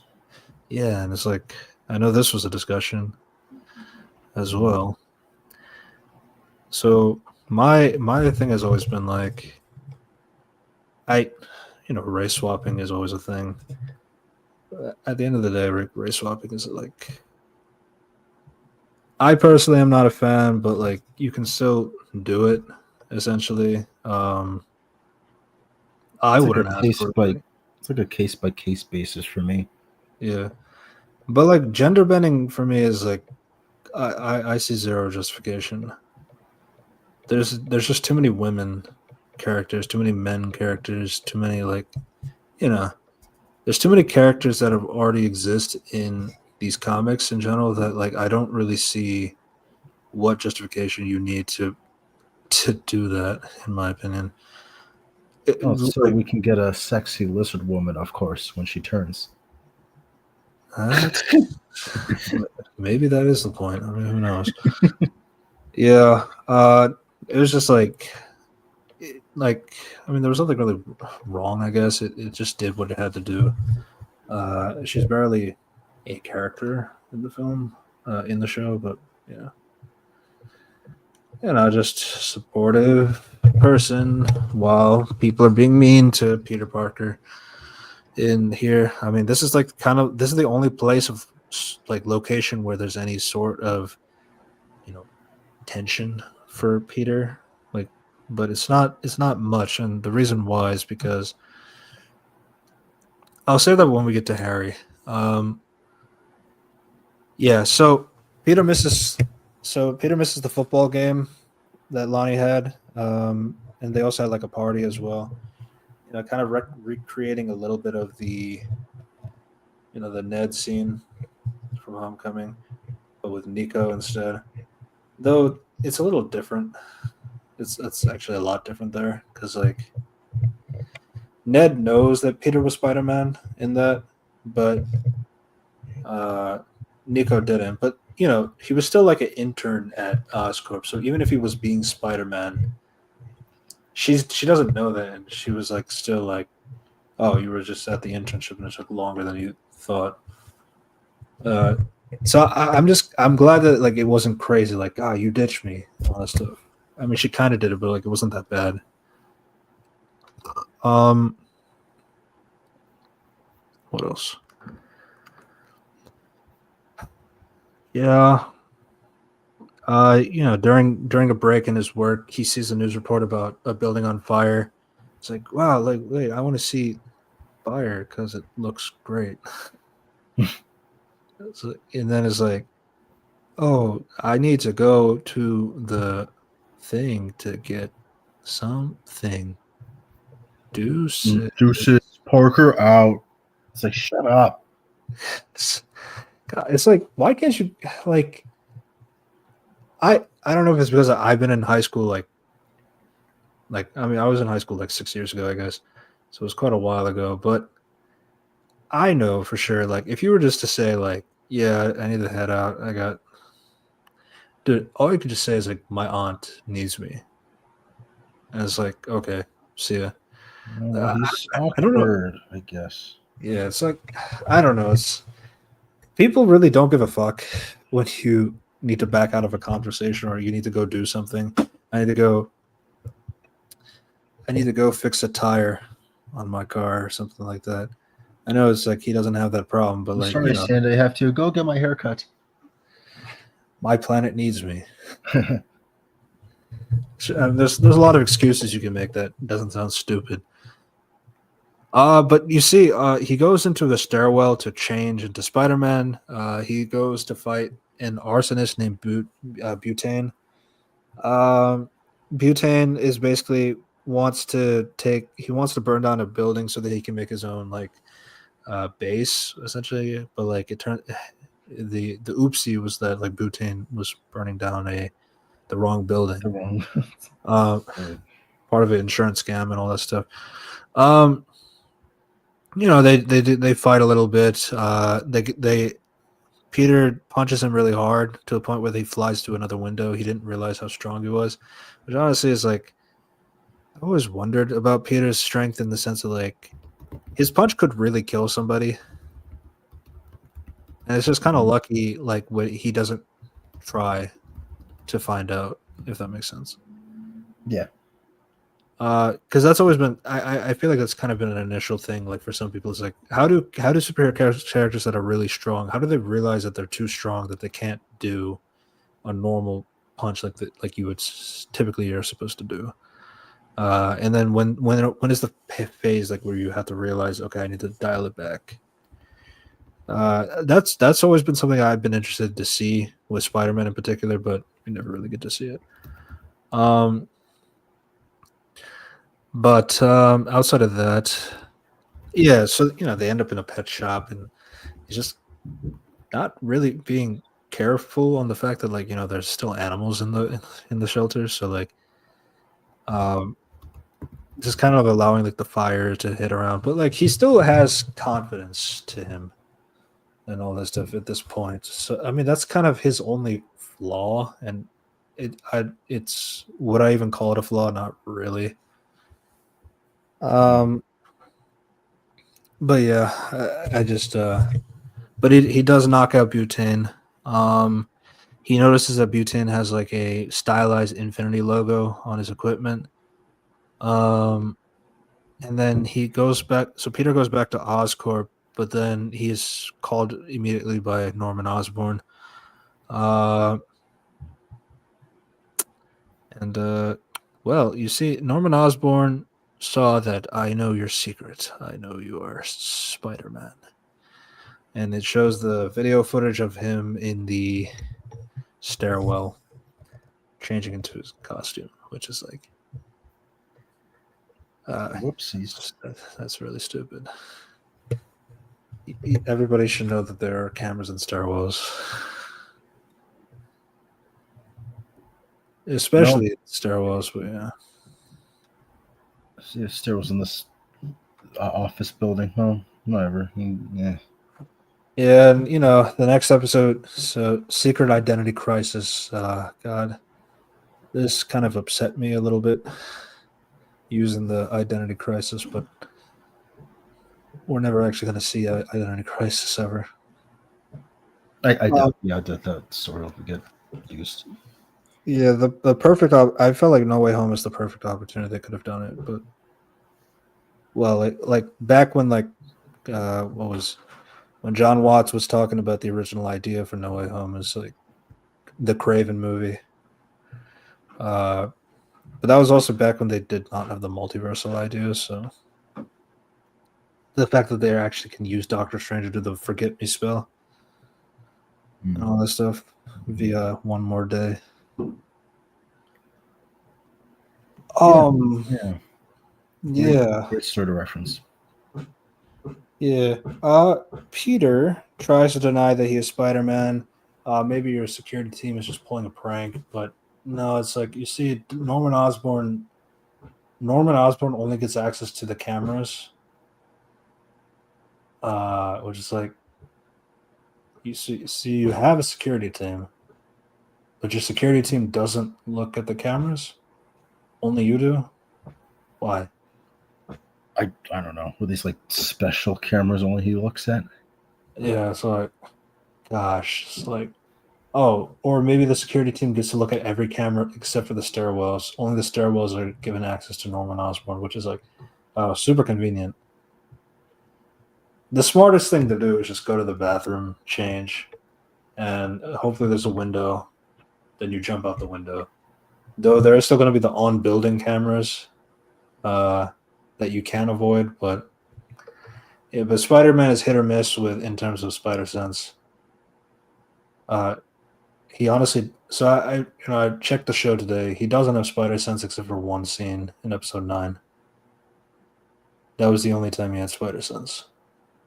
Yeah. So yeah, Norman is like, To be fair, that's like always uh-huh. a thing that happens in like a lot of Spider-Man stuff.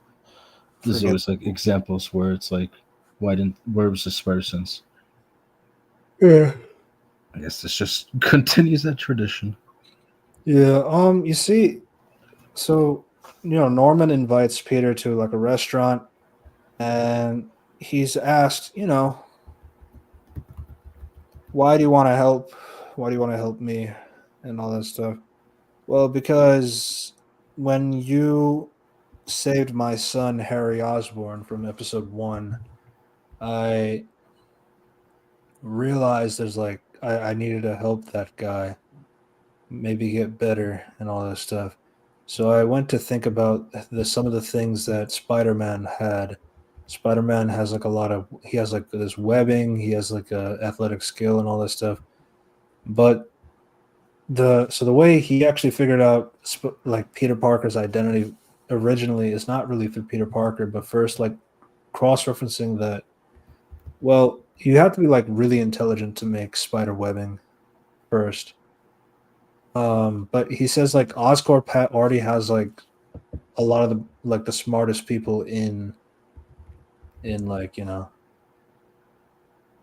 New York, working for him already. So they made him think, okay, then if it's not one of my workers, then it has to be somebody much younger. So then he kind of cross-referenced like the data of like the smartest kids of well, he says of New York, but then it's weird because like so Peter and Amadeus are there, which is fair, but then Asha is there from Wakanda. So it's like, do you know? Do you Did she know? not live in New York? Well, she's from Wakanda for sure. Yeah. Did they mean like she came to the internship from Wakanda, or Yeah, she was? yeah. Oh, huh. No, it's like, but then he was saying like Spider-Man could be like some other person, like maybe one of these kids are the ones that are like help like the sidekick of Spider-Man, so to speak. But then it was crazy. Peter Parker is Spider-Man. Like that, I didn't expect that. Would you But say it also he saw the probabilities that it was the he'd be probability able that to like turn Spider-Man? yeah. So the right the probability stuff. Yeah. So yeah. So Jean, Asha, Amadeus, and Peter were like the most likely candidates for young people who could have created technology. Peter turns down Norman's offer. Norman Osborn. Yeah. For his partnership. But he says that he'll continue the internship to pay the bills. And then, we have that scene of May and all the rent due pays and all that stuff, which obviously Give feels me bad. rent. Rent. It's free country. It's not rent-free country. Yeah. So, meanwhile, speaking of money issues, Lonnie's younger brother, Andre, goes to the 110th Street Gang. Lonnie goes to the headquarters to retrieve him. Big Donovan is upset because no, Andre is like our brother now. But then Lonnie's like, I trade myself for my brother. You just leave him out of it. Andre, tries to not let that happen, but because he's younger and Donovan realizes that, having Lonnie is like more valuable. Uh, uh, Basically agrees to it. So now Lonnie is basically serving in the gang. Um, Another thing that happens is so the villains of this episode is like Tarantula and Speed Demon. They're like a Bonnie and Clyde ish kind of a thing where they get high tech weapons from this mysterious person. Um, so Tarantula basically gets to have like sharp claws in her hands, and Speed Demon becomes super fast all with his boots and all this stuff. So they, rob a jewelry store. Peter tries to fight, but he gets outmaneuvered. Each time they pretty much blitz him every time he gets hurt really bad. And Norman hacks into Peter's like cell phone so that he can call Peter. And then he gives like Norman Peter a Osborn, piece. expert hacker. Yeah. And then he asks like to look into so then he said, oh, like you like the technology must be like recently since like they haven't used this ever before, so it's you have to like listen for like a cue from the Speed Demon, and then Peter like listens carefully, and then he's able to dodge the jumps and all this stuff and be able to hit. And then they essentially he wins the day. He got help from Norman Osborn. Again, my other downside too is like I'm really sick of this trope too. The guy in the ear that tells you what to do, and all this stuff. It just really takes away the fact that like I know there's so many heroes and there's so many people that can like tell like that are able to help and all this stuff. But then you really detract whenever there are characters that actually are meant to do this, like Oracle for Birds of Prey, or you have somebody who is supposed to be independent, like Spider-Man. That like if somebody else has to tell him like how to beat some of these lower villains, and it's like, or who should be lower villains, and like, is he really learning? True. Again, it reminds me of a certain other superhero show. What do I do? You have to run faster than you've ever ran before. I can't do it. Yes, you can. Okay. And then he beats. Yeah. Yeah. So they're defeated. Peter notices the same Infinity logo on their technology, and then Peter goes back to Oscorp, realizing that he couldn't have won without his help. So I accept your partnership offer, and that's how that episode ends. The next episode is the Avengers become fractured because of the Sokovia Accords. Like the legislative act that requires superheroes to be registered and overseen.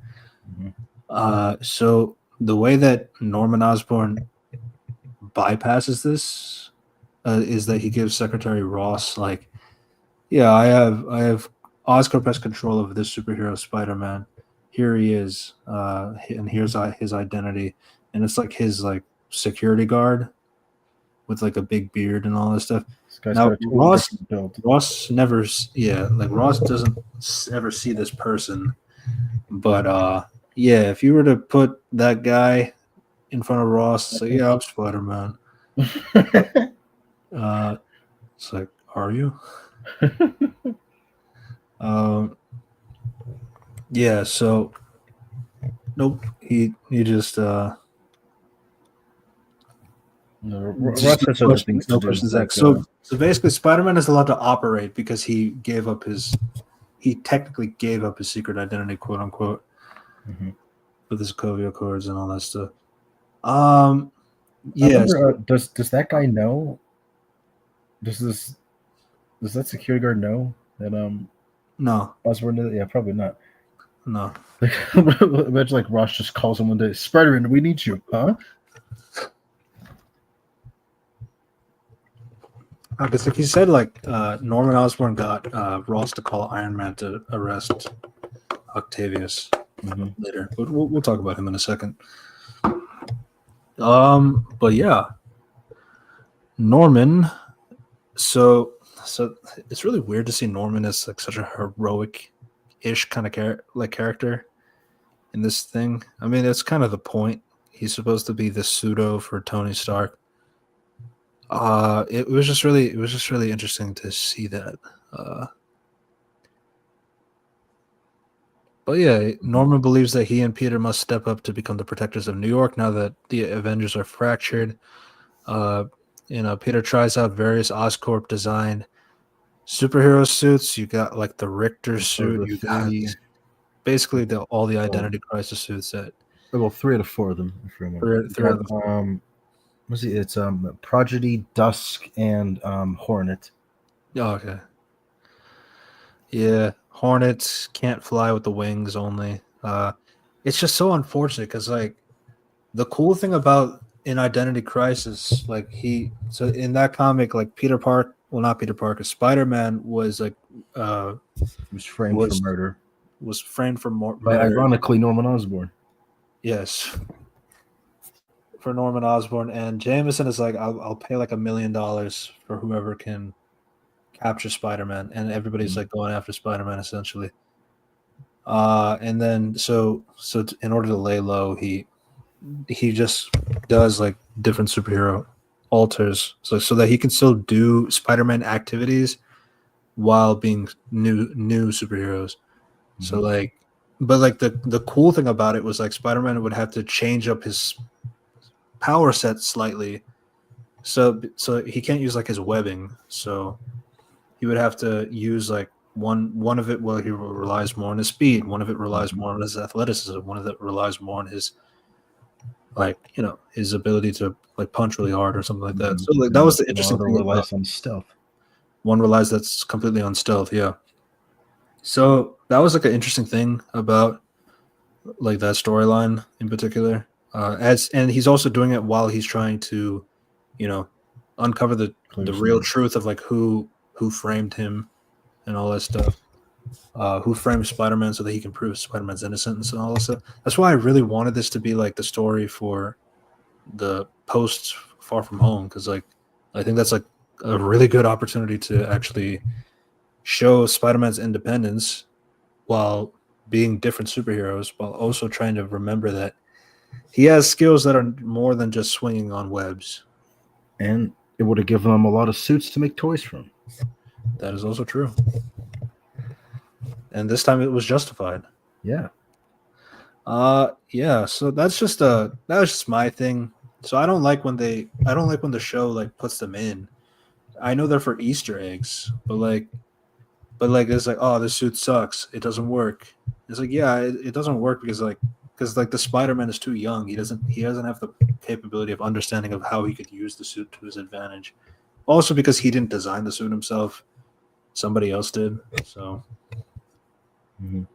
it's just one of those things. It's like I wish they were able to actually respect it, but it's impossible for this kind of show. Uh but yeah. Um yeah, so they speaking of suits, then they decide that the best suit that they can make is actually the future Foundation suit, the Yeah. white and black Like, suit. I think it looked blue, like more blue here than the black. I think it was because they were always in the night scenes. I think it was meant to be black, but yeah, Maybe. yeah. But a Fantastic Four suit, which is made by Norman Osborn too. Fair enough. Fair enough. It's a choice. Yeah. Um. Yeah. So Big Donovan sends Lonnie out to get food. Uh, but it turns out the scorpions were he knew the scorpions were there. And the scorpions were scaring him and all this stuff. So Big Donovan was saying that he kind of used this as an opportunity to get Lonnie to understand that, oh, you're only safe because you're only safe from the scorpions because of his group, essentially. And if you don't like shape up or anything like that, they'll attack you. It's like, oh, we'll just move away. We'll move away. It's like, no, she's seen your Carmilla Black. Carmilla Black is the second Scorpion. Mm-hmm. So she's already seen your face. You're a I can famous fix her. football player. Yes. And he's like a star football player, so everybody knows who he is essentially. So there's like you can't really run from them. So you have to be with us. So that's kind of forcing Lonnie to stay loyal to the 110. And oh, we forgot to mention in the first episode they had like a scene where Peter stops a robber from stealing money from a shop owner, like a pizza shop owner, and Peter talks to the guy like saying, I got the person, but I don't know if you should press charges, like, because so then she says, I was getting desperate. I had like issues with money, and like I didn't know what else to do. And she starts crying and all that stuff. The thing is, like, there's like no possible like backlash to it in the sense of like, you got somebody to run away because of a sob story, fine, but then there's like no consequence to that because like Peter was in the right, or it's like there's no like maybe a recurring thing is like, oh, you see the same lady doing something again later. It's like I thought I told you to stop doing that, or something like that. It just seems kind of unrealistic in that sense. It gets praised a lot because you have to do the thing, but I can't. But what if? Yes. Yeah. Yeah. So that was just kind of my thing with that scene in particular. It gets praised a lot. Spider-Man Spider-Man's heart is like kind of like one of the things that gets missed a lot in some of these stories. I understand, but at the same time, like there's no pushback since the guy doesn't. So what if she robs again, or like what if she does it to somebody else, or something like that? I know it's like it's coming off of words, and What if she kills your uncle? what if he kills your uncle or something? Yeah. Yeah, so that was just kind of my thing. Is like Peter doesn't really get any resistance from others. I mean, he does, but like I don't know if it really counts because like any resistance he gets from Norman Osborn is like, but Norman Osborn knows that he's Spider-Man. Any resistance he gets from Nico is there, but like it doesn't really help because like she knows he's Spider-Man later through Harry Osborn. So it's like that's kind of been my problem with the show. It's like Peter honestly doesn't really need to defend himself because somebody else knows he's Spider-Man or somebody else can like speak up for him. That like, and yeah, I know like Peter does like have scenes where he tries to explain to Nico, he tries to explain. Oh, he never tells Pearl his secret identity or Lonnie, but like Nico's like able to cover for him because like she knows he's Spider-Man, Harry knows he's Spider-Man, Norman knows he's Spider-Man. So it's like I don't know, any of his conflicts are not really conflicts. Yeah, and all these situations, he has like someone who's like an in for him that like vouches for him. Yeah, there's no consequences really. Yeah, it's just like again, Spectacular Spider-Man is kind of like my bar essentially, but like I mean, the fact that like you don't have like characters that really know his identity. The one that did was like Kirk Connors, and that was like treated really badly. What, in Spectacular Spider-Man? Was it Spectacular Spider-Man? No. That didn't happen. The problem was like no, their conflict was because of the picture. Yeah. Despite when he was the lizard, when he shouldn't have done that. Mm-hmm. Right. But yeah, I guess nobody knew his identity then, right? I think only Venom knew in that show. Only Venom knew, yeah. Or well, there's hints with Captain Stacy because like in the comics, like so they gave hints, but not confirmed. Hmm. And he's dead now because of course whatever said so. Of course. I wonder if they're ever going to follow up on that. If they can finish that movie. Yeah, if that movie ever comes out. Oh my god. If only they established that this was shows in the Morph Dimensions, but make the show with the man from Flash, who's also in the Morph Dimension. Yeah. Yeah. So that's kind of my thing about this version of Peter Parker. I think it's just like really lacking in terms of like any. Again, it goes back to like the lack of bite or depth or anything like that. He's a good kid who's doing a good thing, essentially. And I know like there are scenes here and there.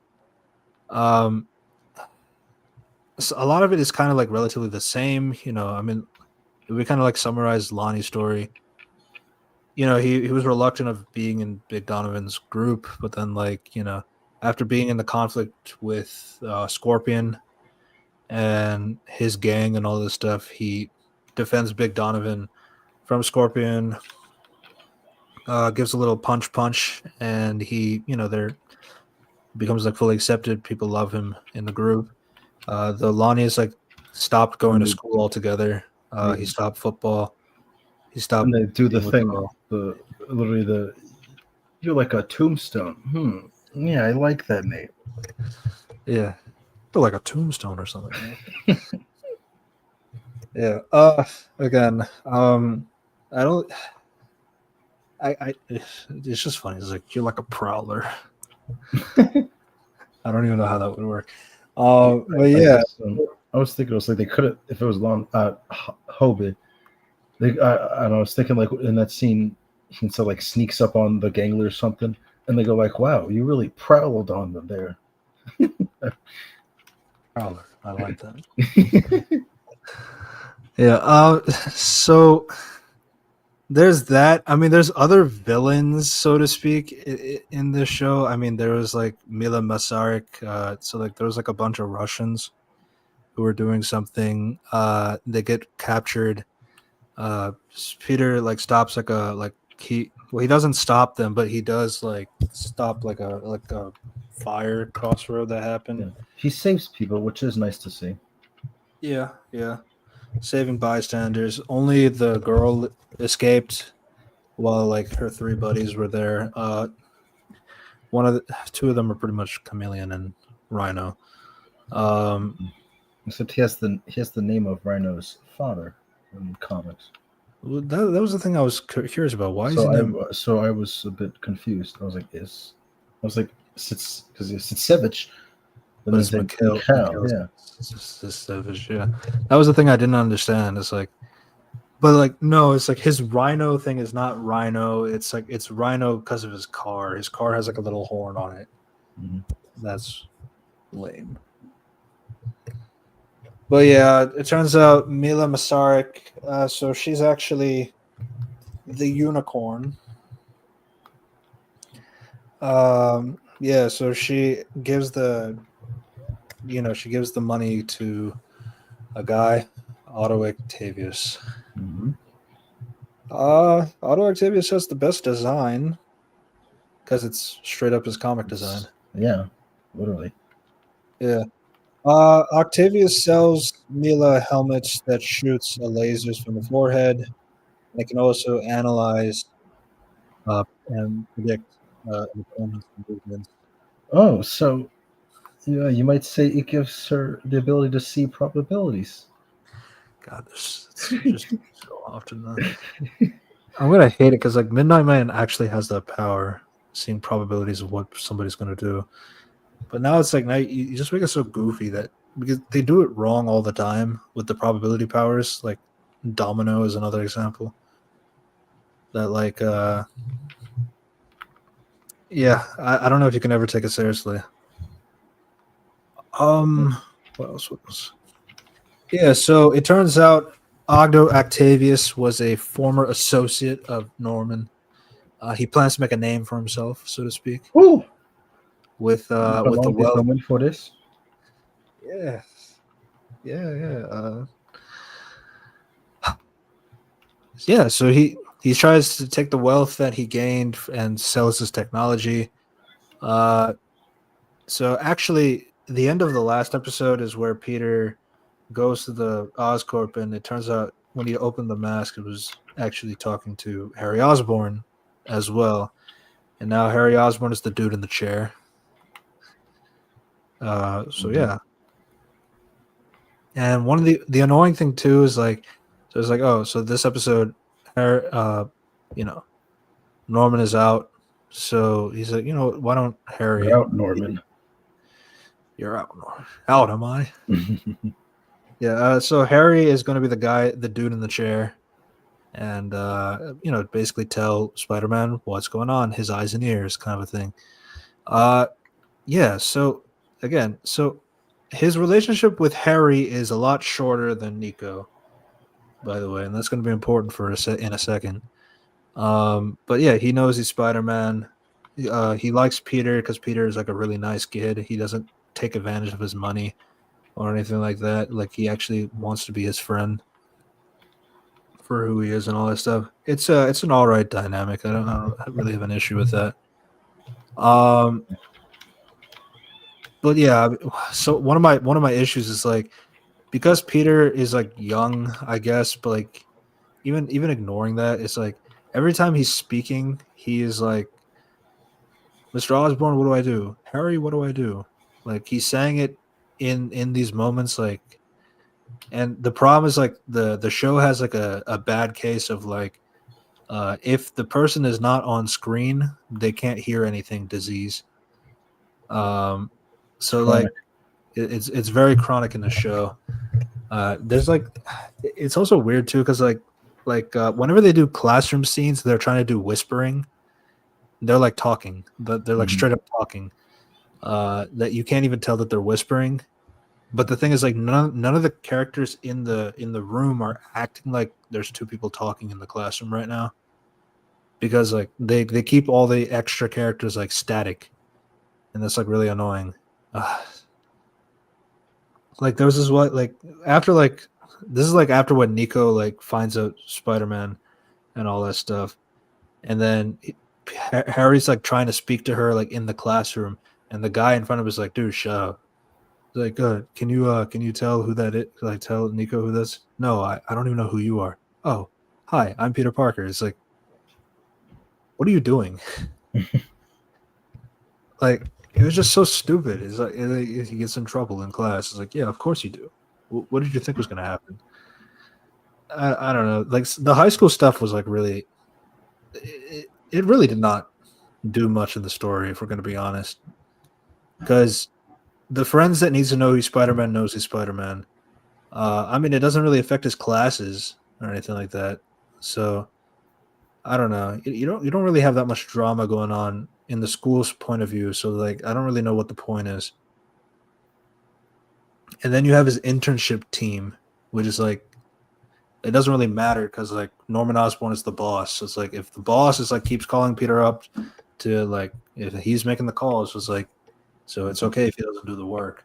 Mm-hmm. So yeah, it's again like that's just stuff that I don't really see the value value of that going in there.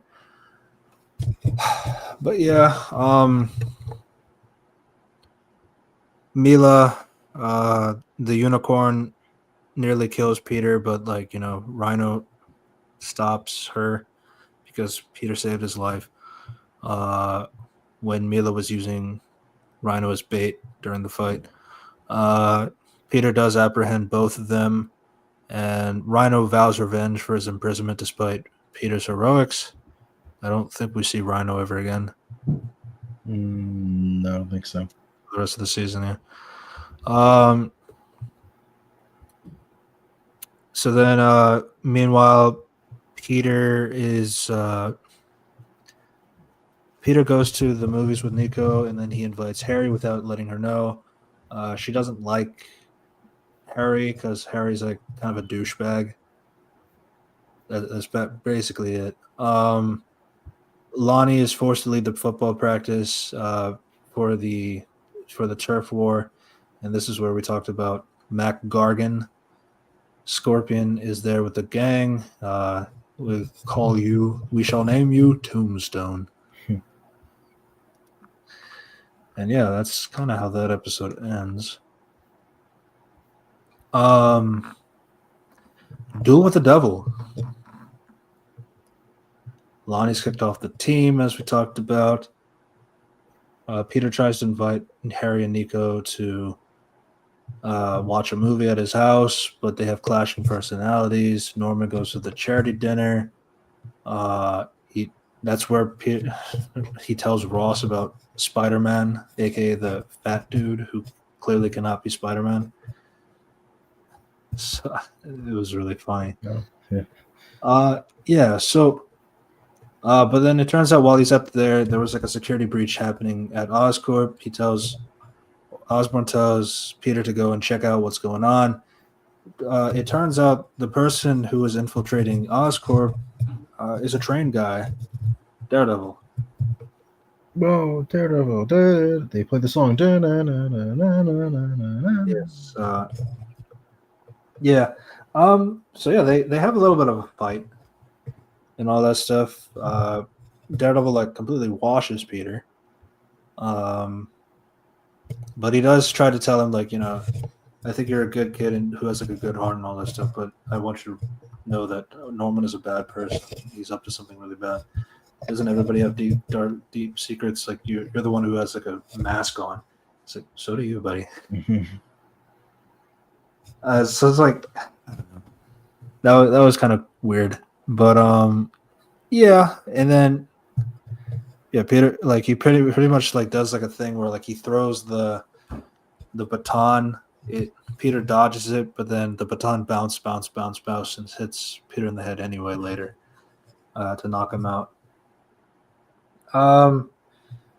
So yeah, and then it turns out, well, you know, Norman goes there later, and then Spider-Man tells him that this is what happened. He doesn't know who the devil is.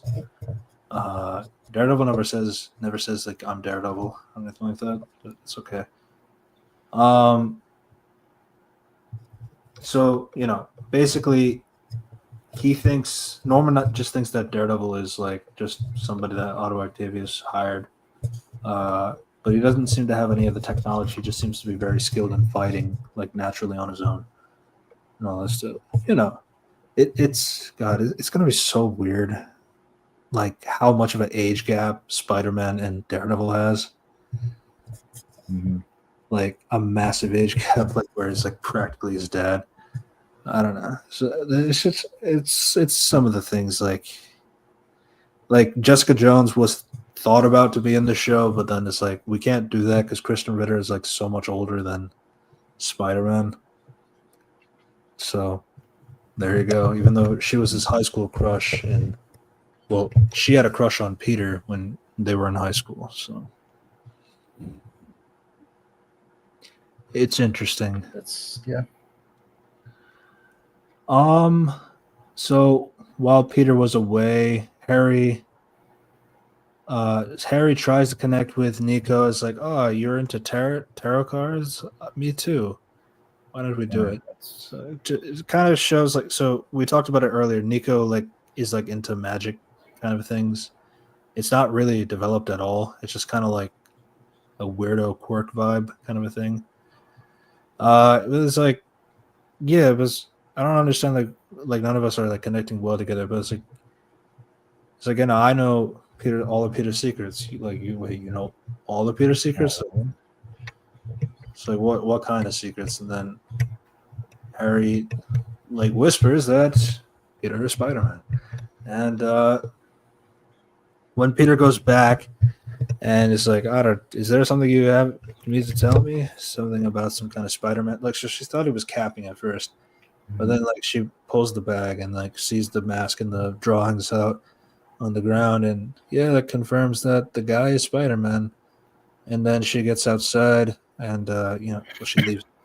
So now this sparked up another discussion. That I'm talking about. Yeah, I think I think this is the worst. I overblown. think this is the worst example of being mad at it. Yeah, people saying another Amber situation. Which, to be honest, I don't think the Amber situation is as bad as what people were saying. Yeah.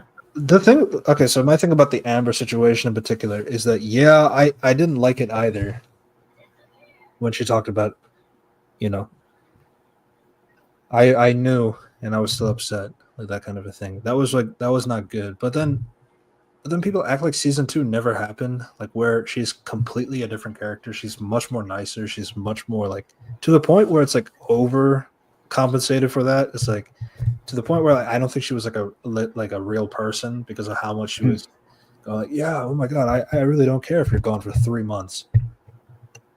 And like, well, these people didn't watch these shows that they're rage being online with, and you can tell because everyone was calling Nico Peter's girlfriend. Yeah. So this is the worst example of using that conversation. First off, Nico was a foster kid, so she's already used to people like shutting her out and like not like wanting to keep her in the loop of things or like not want her to know things. And what also makes it worse is like Harry Osborn knows. He barely knows Harry compared to Nico. He's known Nico for months. He's only known Harry for like a week or two. So it's just different. Yeah. So yeah, I think this is the worst example of people rage baiting about it. I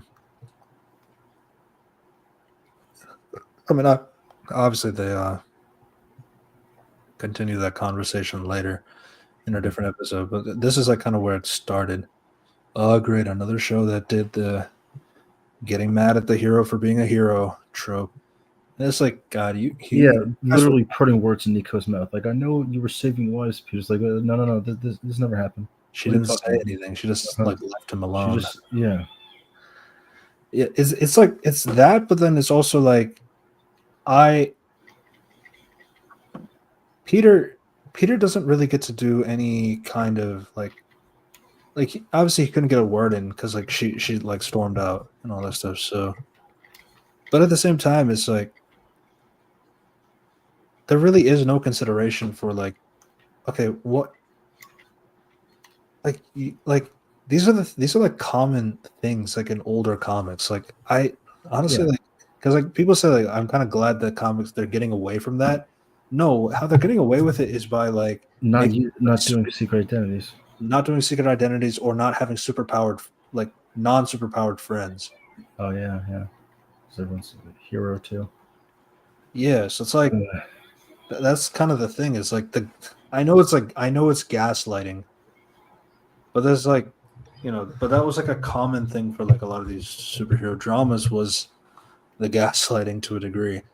Um but at the same time it's like that's kind of like is at the same time it's like that's kind of like the hero's choice to like not tell the not tell the secret identity to somebody to keep them safe or anything like that.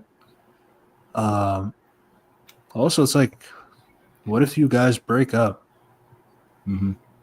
Do you guys like ever think about that? Like why do we have to act like you guys are going to be together forever and all that stuff and I have to tell you my secret identity? What if you hate me later? You'll have every reason to. I remember this being brought up in Superman and Lois because that show is really good.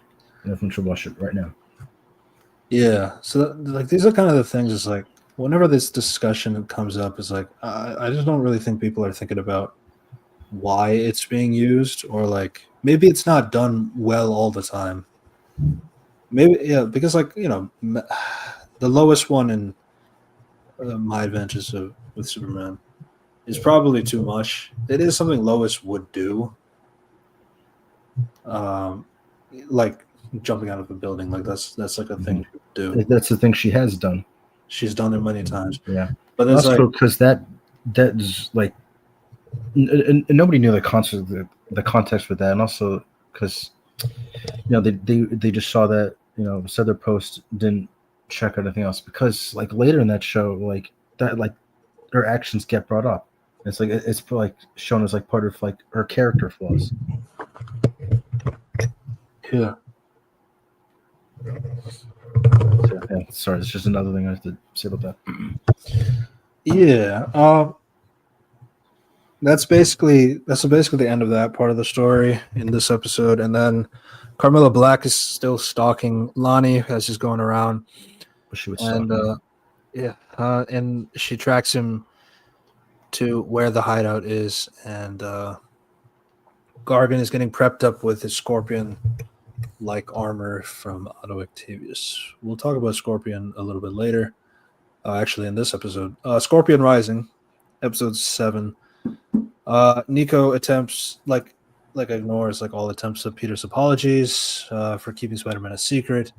Norman deduces that Octavius is using gamma radiation through the help of Peter's like intuition. So that's a nice thing too. It's like you get to see Peter use like his knowledge in chemistry and engineering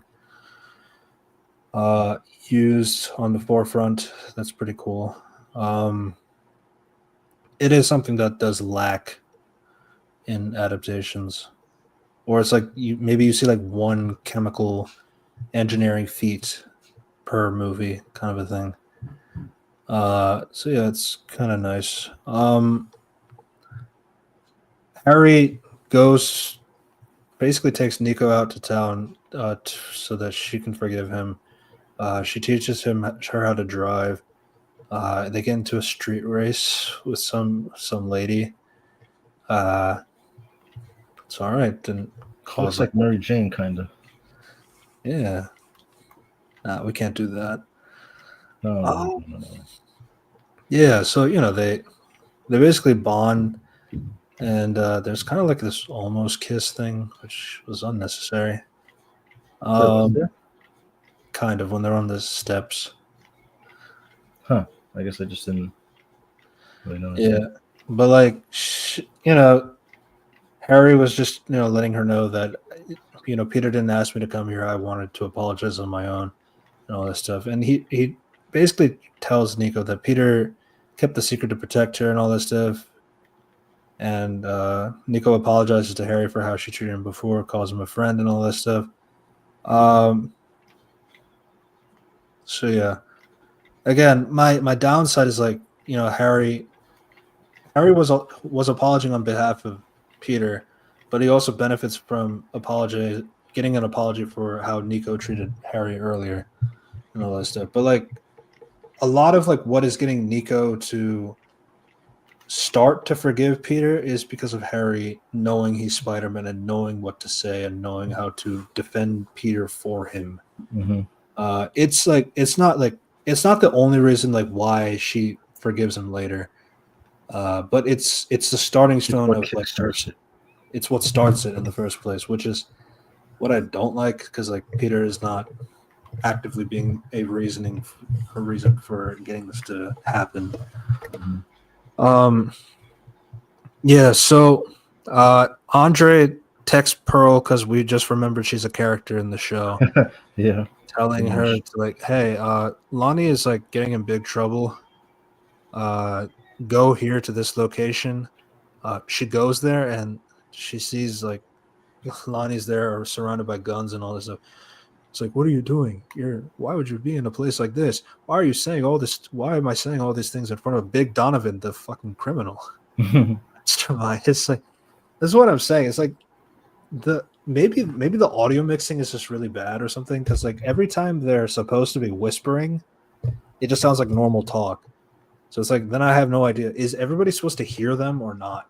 Like, but Big Donovan is like listening to Lonnie's like conversation because like he's trying to check. Are you gonna like dish me? Or are you gonna like stick by me or something like that? For loyalty's sake. Yeah, but even then, it's just she's talking about like you shouldn't be associated with criminals, and it's like I don't know if Donovan wants to hear you call. Like yes, we're criminals, but like, do you want to hear somebody else call you criminals? Probably not.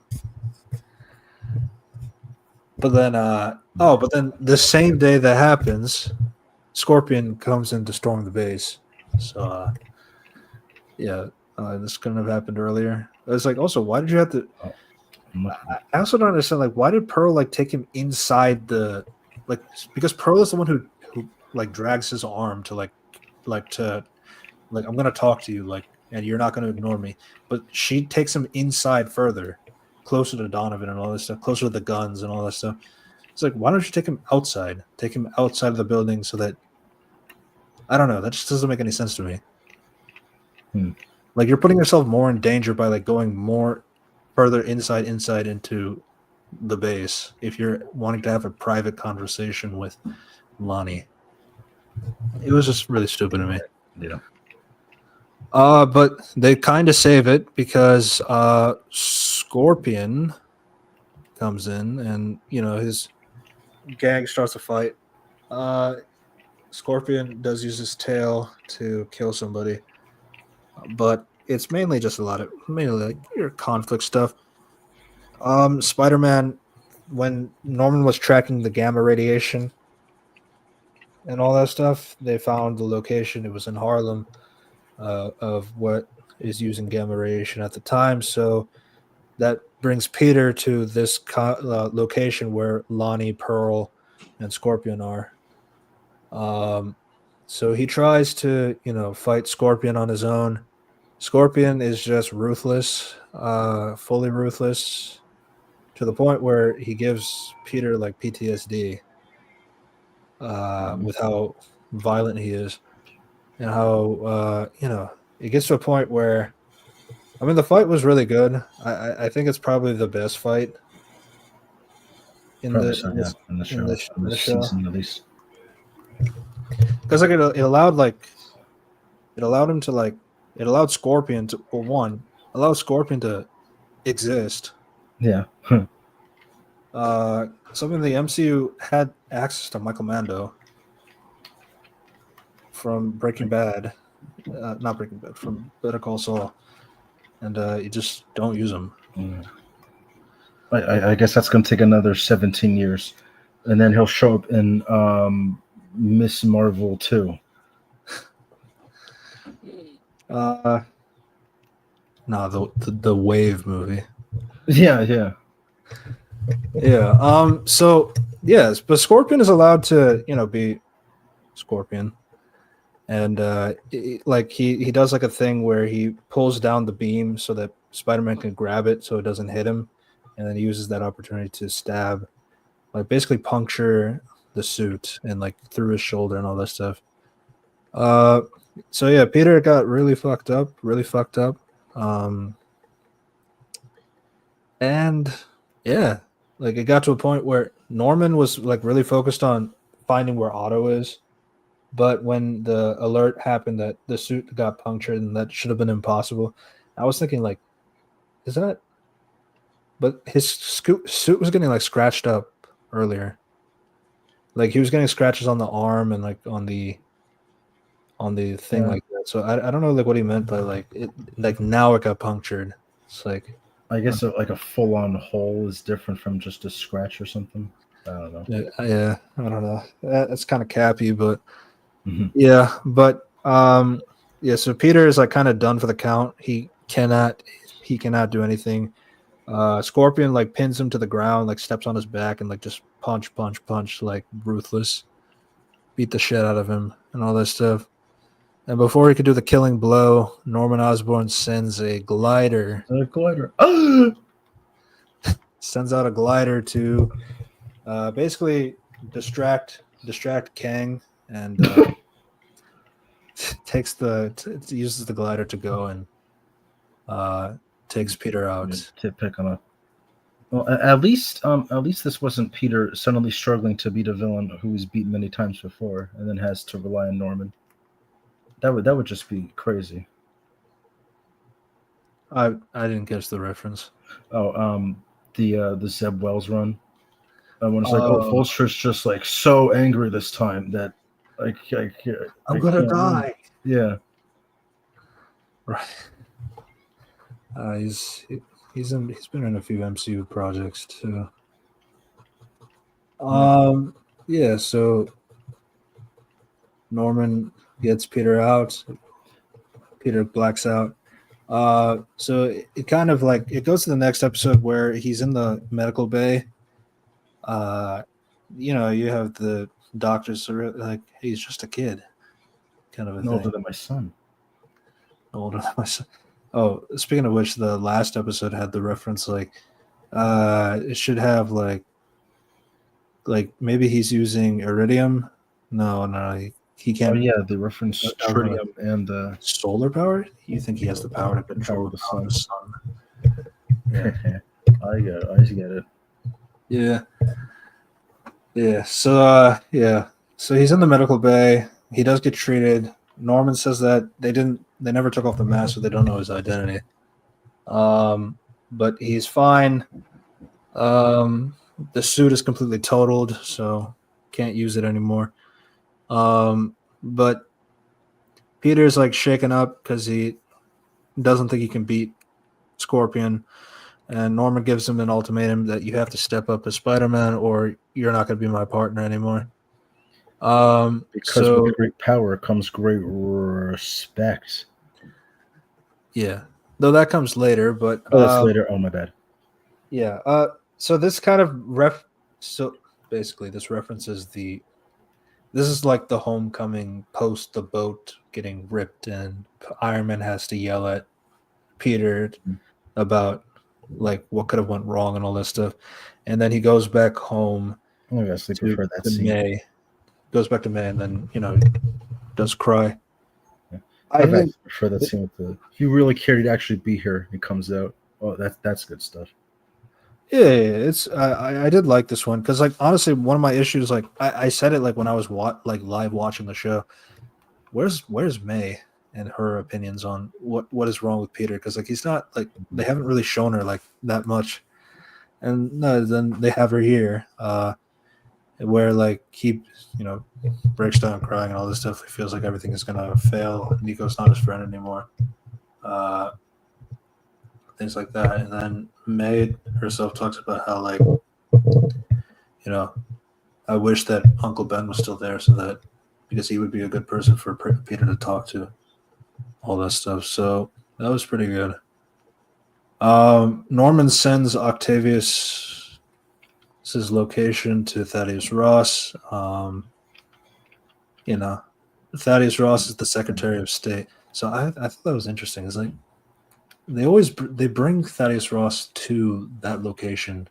I don't know if it's wise for the Secretary of State to just to go out there and like, you know, Yeah, I don't know why he was there himself in yeah. person. But you see, like he had to do the. You think you can stop me? Me? No, but he can. Then Iron Man drops in. Yeah. Yeah, They reference the arms when he's inside dealing with the yeah, but like it's like not just reference he had the like they have the him arms are in not on his body. They're they're like built into the like in his lab. in his lab. He's kind of just using when like you're arrested, you're getting arrested for the violation of the Sokovia Accords. And yeah, and he's he has like some tech that's there to like help deal with the SWAT team that was there, but then yeah, runs into Ross and then Iron Man. Iron Man comes down. And then you Looking have kind of the like out of the 60s. yeah, they got the Iron Man armor from the '60s version. Same thing with Doctor Strange as well. Oh yeah, Though Daredevil is wearing a black so an suit. old black suit. Yeah. So the next day, Peter goes to Pearl's house to help with the. So they have like a science project now since Lonnie is not on his team anymore. Um, Lonnie goes there on the same day and tells basically just so that Peter can hear this conversation about what was going on, and not really any other reason other than that. So the 110 is going after Gargan. Pearl breaks up with Lonnie because he refuses to leave the gang. Peter does try to like tell Lonnie, like, dude, like don't go back there. It's a really dangerous place. You don't understand what's going on. You don't understand. So there's that. So then the 110 they get a tip from basically from Chameleon. Chameleon. Like first, like one of my things is like, so my episode 5 did not work for some reason. Like I was not able to see episode 5. Did they reference anything about Dimitri becoming Chameleon in episode 5? Well, that was basically the unicorn episode. No, not there. It was like he says Like, it what I now mean is when he like, has the mask that like, oh, I have to hide myself. That's basically all.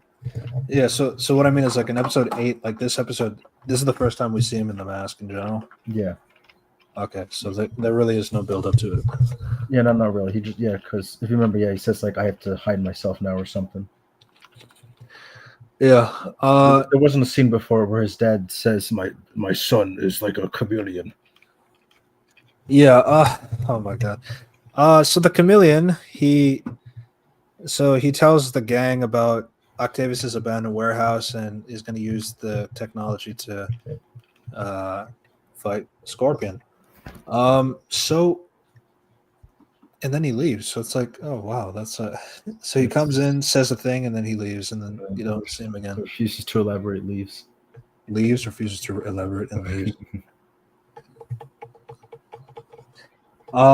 Yeah. So and then Peter does think about how without Ben being there, he goes to Norman for advice, even though Norman is kind of upset with him.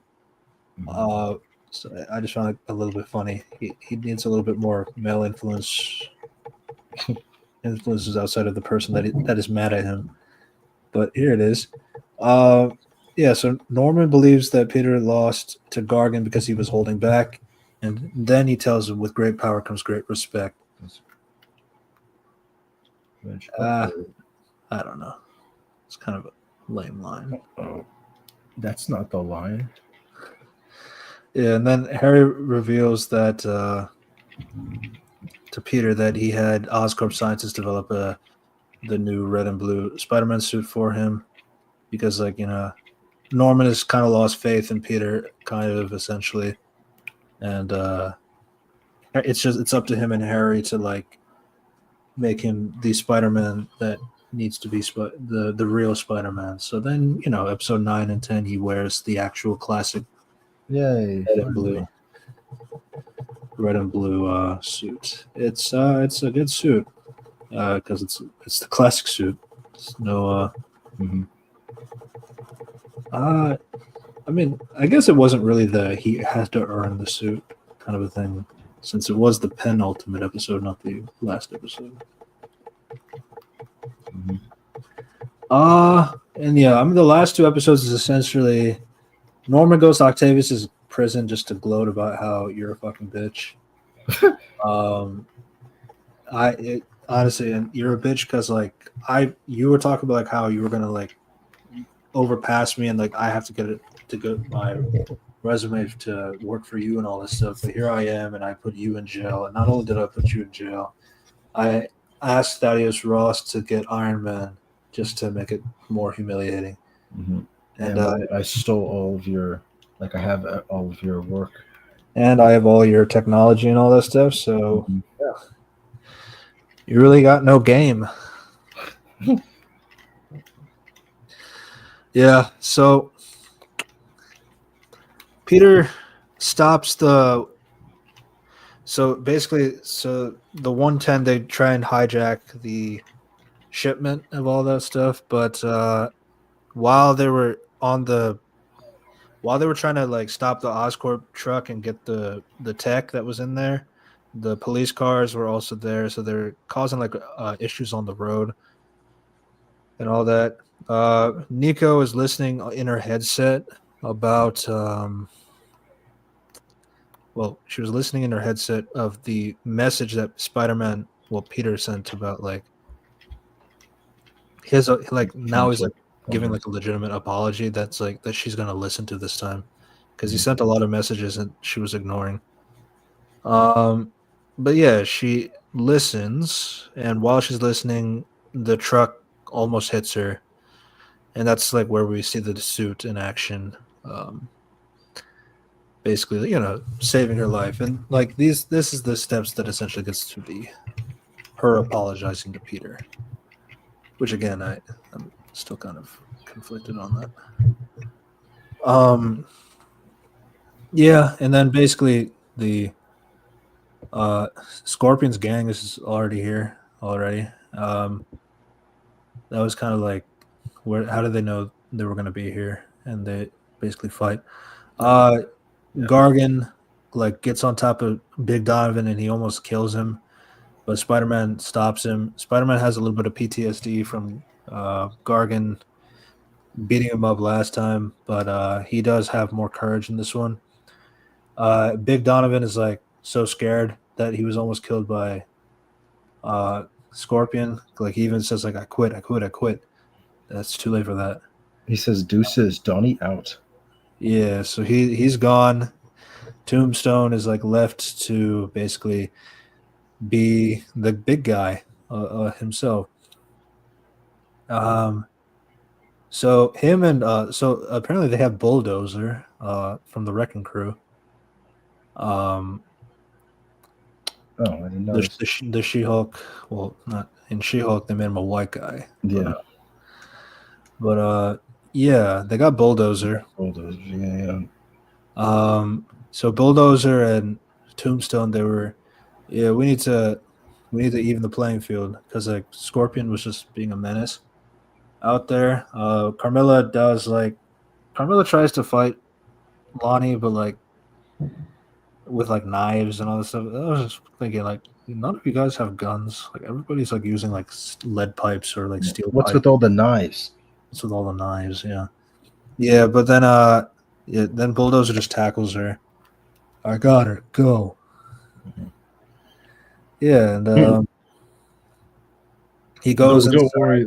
I'll throw myself on top of her. No, I can't get up.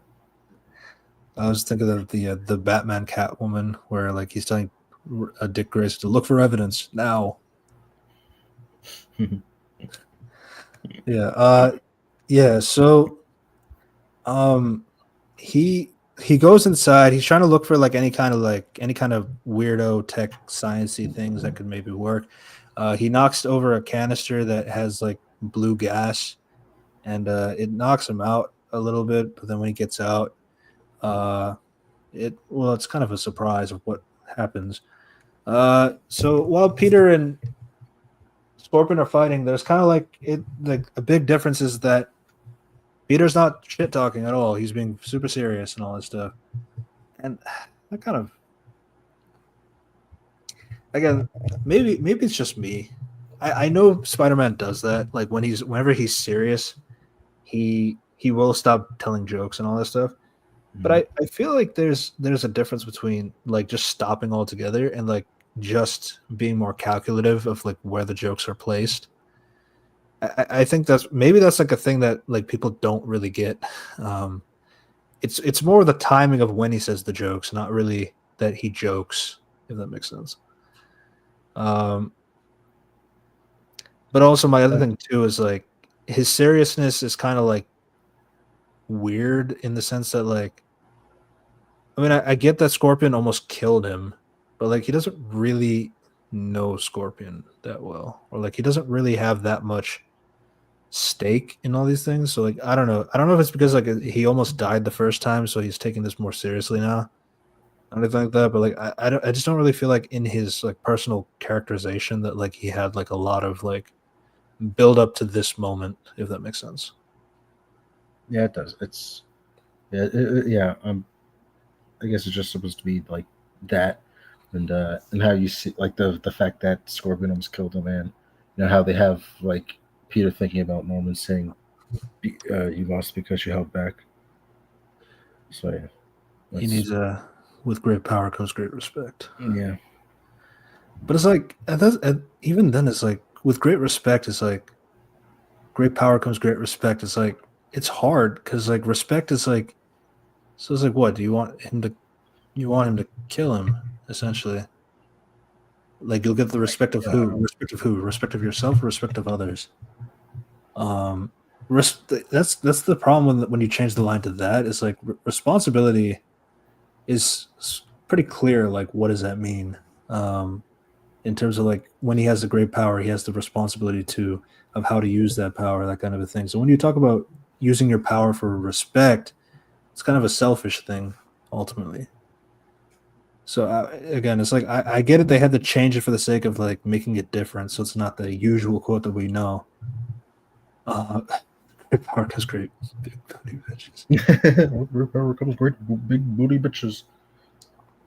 Yeah, but that's kind of the problem. Is like when I saw like people like, oh, it makes sense. Like this is still a quote that could still apply. It just doesn't really apply to me because like big respect. God, having great power with great respect and all that stuff is kind of like ultimately that's kind of like a selfish thing ultimately, which Peter is selfish in the comics, but it's not the selfishness like what people think. Wrong one. But yeah, that was just kind of my thing about it.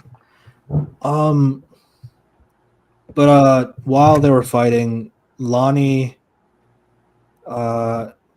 steps in front of Peter and he catches the blade, and then the blade like tries to like it's like on his chest, but it breaks. So it means like the blue gas that he was hit with was giving him super soldier serum essentially. Yeah, it gives him his unbreakable skin and super strength. Yeah, so now he's able to fight alongside with Spider-Man. They're tag teaming. Pause. And Mac, he just can't really handle two people with superpowers and all that stuff. He's putting up a fight though. He is scrapping. But yeah. Uh, he gets overpowered. And it seems like all is one. But then Scorpion uses his tail to break like a crane up top. It falls completely on top of Lonnie. Spider-Man gets like really mad. He fights Mac on his own, uh, and it gets to a point where he's like tied him up completely with the web, and but even though he's like completely down for the count, like he's still like punch. Now he's doing like what Mac did to him, was like punching him repeatedly across the face. And every time he was hitting him, I just kept thinking about that panel of like Otto Octavius, like because like, he kept thinking back of like what did Norman say and like how he's becoming more violent and all this stuff. So it's like I'm just thinking back of that Otto Octavius Spider-Man moment where he punches the jaw right off of Scorpion. You know that panel for Yeah. Superior Spider-Man. Yeah. I just kept thinking it's like there's no way they're gonna do that. No. Yeah, no. Yeah, this is a little weird. Like, yeah, because Scorpion's like he's not like this version. He's not super powered besides the suit. So it's like, yeah, Spider-Man's not supposed to be holding back. Yeah, but To be fair, he's not like keeping his head. They turned his suit into like it gives off gamma radiation. So I guess the gamma radiation gave him some level damage of resilience. I guess. Okay, then maybe. But yeah, I mean, it gets to a point where like he's like punching him across the face multiple times, not killing him. And then he even goes to as far as to like take his like Scorpion's tail to like to stab it essentially. But then Lincoln gets out and he stops Spider-Man. Like, you can't kill him. You're a hero. You can't be the guy. People look up to you. If you were to kill him, then you'll be like him, and you don't want to be like that. And then then Peter stops. A bit where they have the guy going down like the more criminal path, be the one to pull Spider-Man back. I don't know. It is weird.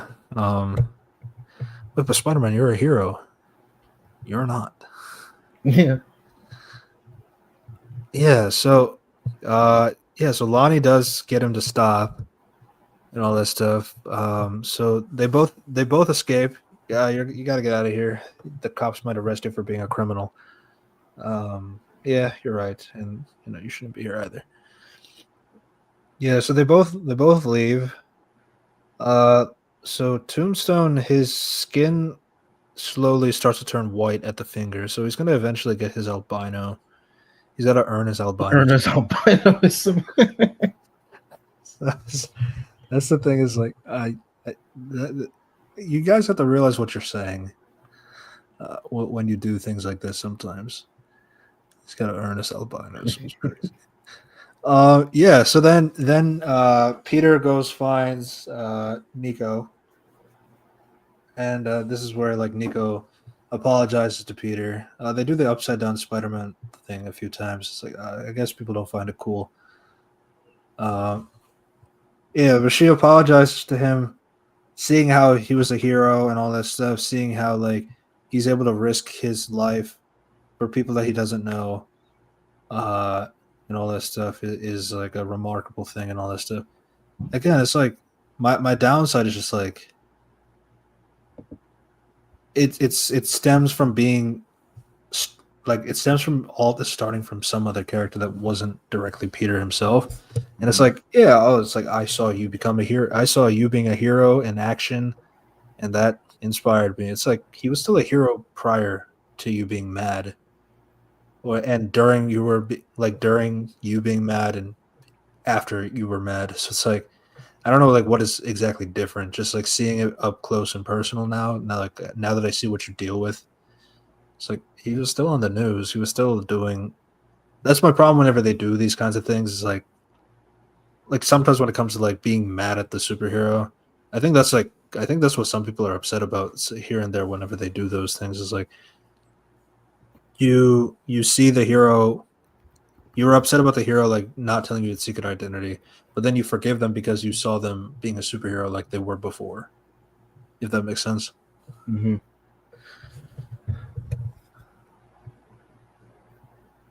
And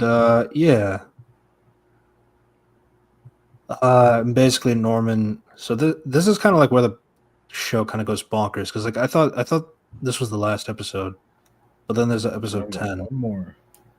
Yeah, so like the ending of this episode is like, oh, Norman Osborn is like evil, kind of, not really. 'Cause, like, he goes like he gets like his thing. He's got shady ways. At least.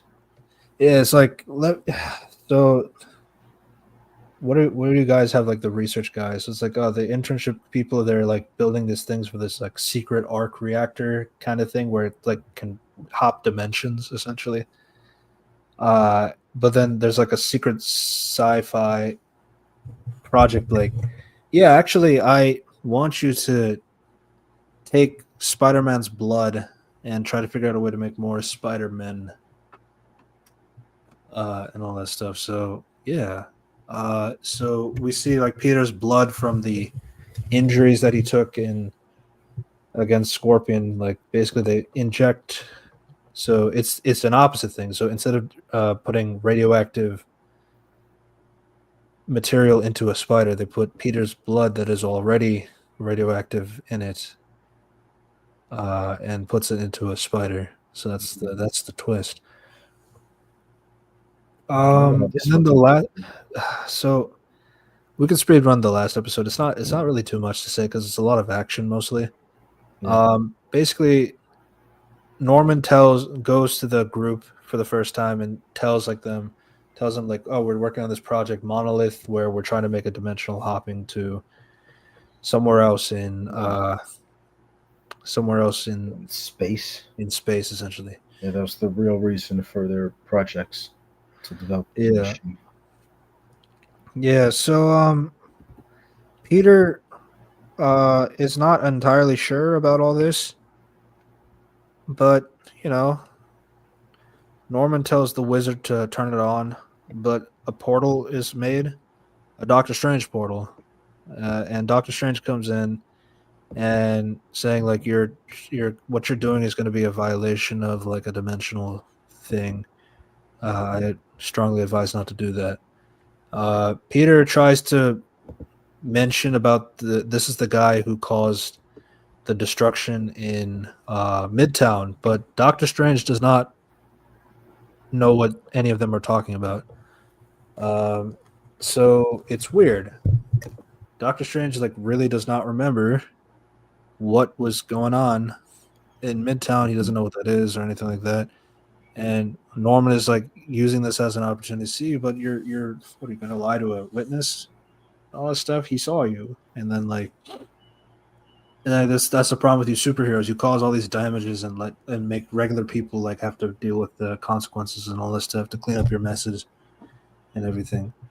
But yeah, I mean, but Norman does power up the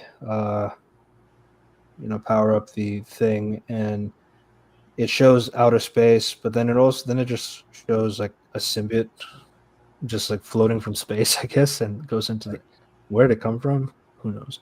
Yeah. Yeah, so then the symbiote comes in and fights Doctor Strange. Peter is like not sure what is going on because like he saw this before. Why is it happening now? Something he can't really explain at all. And you see, the thing is that there's a surprise. Doctor Strange and the symbiote are fighting. This time, Spider-Man is able to fight alongside with Doctor Strange. I mean, it's kind of cool seeing these two like fight side by side. And you know, everybody's in a panic and all that stuff. Spider-Man is fighting the symbiote, but the symbiote throws Spider-Man into the animal room, which knocks the container that had the spider in it. That'll be important for later. Mm-hmm. Doctor Strange is asking Spider-Man to reroute the battery so that we can open the portal again. So he's doing that while he's trying to keep him contained. Basically Spider-Man reroutes the thing, turns it back on, but Doctor Strange, he still wasn't able to get it just in time yet. So he tries to use the time stone to go back to reverse the thing so that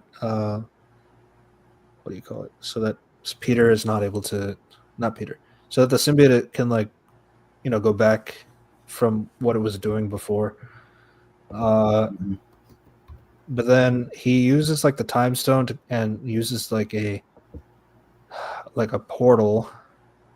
They've really buffed out portals from the comics to the MCU that like I can't even talk about the what comics used to do the portals with anymore because they're just so different.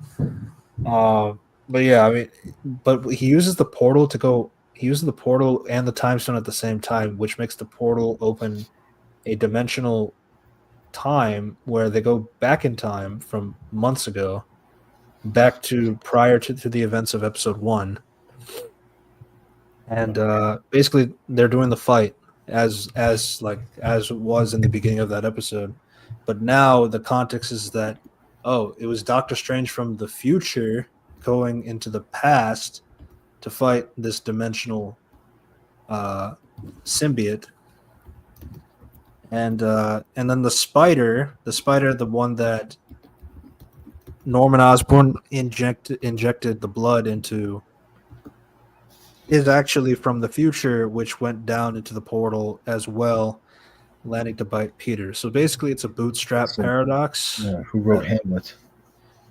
It's that, but it's also Peter was destined to become Spider-Man. Right. Oh, yeah. Shout out to the Amazing Spider-Man. A shout out to the Spider Totem. The Spider Totem. I mean, Ultimate Spider-Man kind of did that too, right? Yeah, they had it where it gave Peter's powers because. Oh wait, no. I mean, it's Oh, sorry. basically I was thinking of the symbiote in that. No, I think it's like I don't remember. Richard Parker develops the spiders himself, but it's like based on the genetic code that like That was only what happened hit. with. That was what happened with the I'm Venom pretty symbiote. There, I don't remember that with the I'm Spider. pretty sure Tasm got it from Ultimates because like Yeah. That's what happened in Tasm. That it might have maybe. I need to go back. yeah. It's kind of annoying.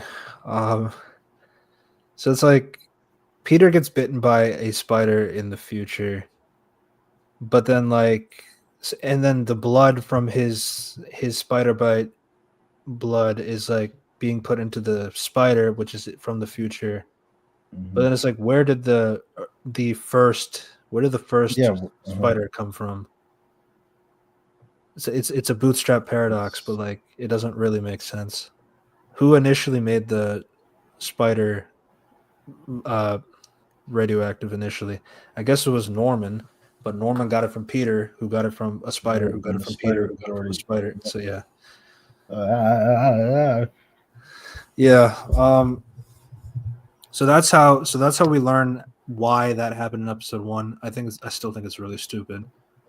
Um, like it's overly I don't much complicated. get the point. And plus, just to like, yeah, you could use a time stone into a portal, and yeah, you can go back in time. It's just that simple. Yep. Yeah, and but Doctor Strange goes back to the present. Peter opens up the portal. They try to, but like there's like more symbiotes trying to come in. Peter, they switch places, so Doctor Strange could try to like lock the place, while Peter tries to throw the symbiote back into space.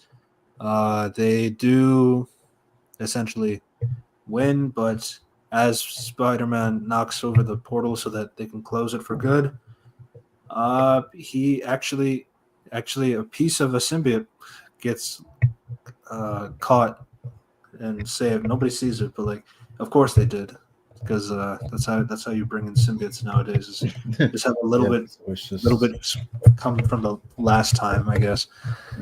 So But yeah, like he saw this horrible fucking monster with this thing. So is he gonna like still like it at first if it gets on him?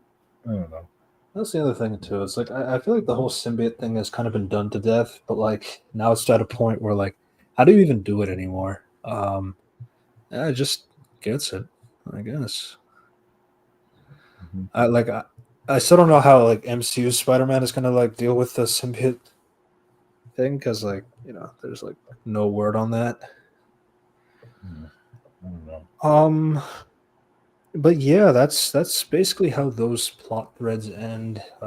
Peter goes back to school and he gets like a minus with his project with Pearl. Pearl finally calls him Peter instead of Petey. That was her arc essentially.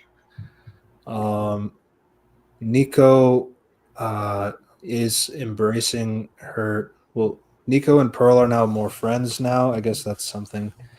Um, and Pearl, well, not Pearl. Nico has like is using like her magic now to like embrace that. Harry is told like because of what happened with Oscorp, right? That's actually more important. Uh, Spider-Man loses all trust in Norman now because of like how he tried to exploit the interns to do things for his project without letting him know and all that. And so Nico's like, all right, why don't Harry you become a CEO of your own company where you can like make these younger heroes do things without being exploited? It's like, is that like a practical thing to do? It's like, no, I guess it is. So he creates like web. Let's do that. Yeah, he creates web so that he can have like younger heroes go and do things. Essentially, he sends out messages to he sends out messages to Peter, Asha, Finesse, Amadeus, and even Lonnie. Um, Lonnie actually is happy about it. He's not like rejecting it or anything like that. He even calls his mom. He's like, oh, wait, I can get this internship at Web. Is like it'll be really good for my resume and all that stuff. So he's pretty excited to be a part of it. So I don't know. He has no rejections to it. And then Amadeus is like, nah, fuck that, because like he's already got an engineering position at Oscorp. Asha is open to it. Finesse actually works for Daredevil. See her in costume. You get to see her in costume as well as like Daredevil actually used her as like a spy to keep an ear out for what was going on. That was not done well. They showed Jean later like trying to like look into Oscorp is like and sees Peter is like in the room is like, what are you doing? I don't know. It's like I'm best friends with Harry or something. But like I don't know. There was not really a lot of like build up. If I'm going to be honest, like I'm familiar with Finesse. Like she's the daughter of Taskmaster. It's interesting they made her a protege of Daredevil. But they don't really do anything with that. Um, and Asha's also down to be in this club as well. What else? What else? What else?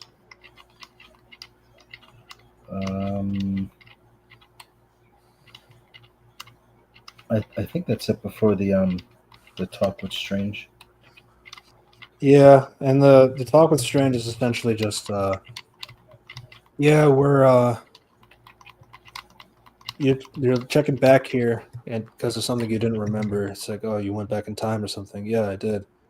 So if you're able to go in the past, like, are you able to? Well, the Spider-Man is basically saying like everything happens for a reason, and maybe some of it is like good or bad, but like at the end of the day, it's like something he can appreciate. I mean, I guess that's an arc.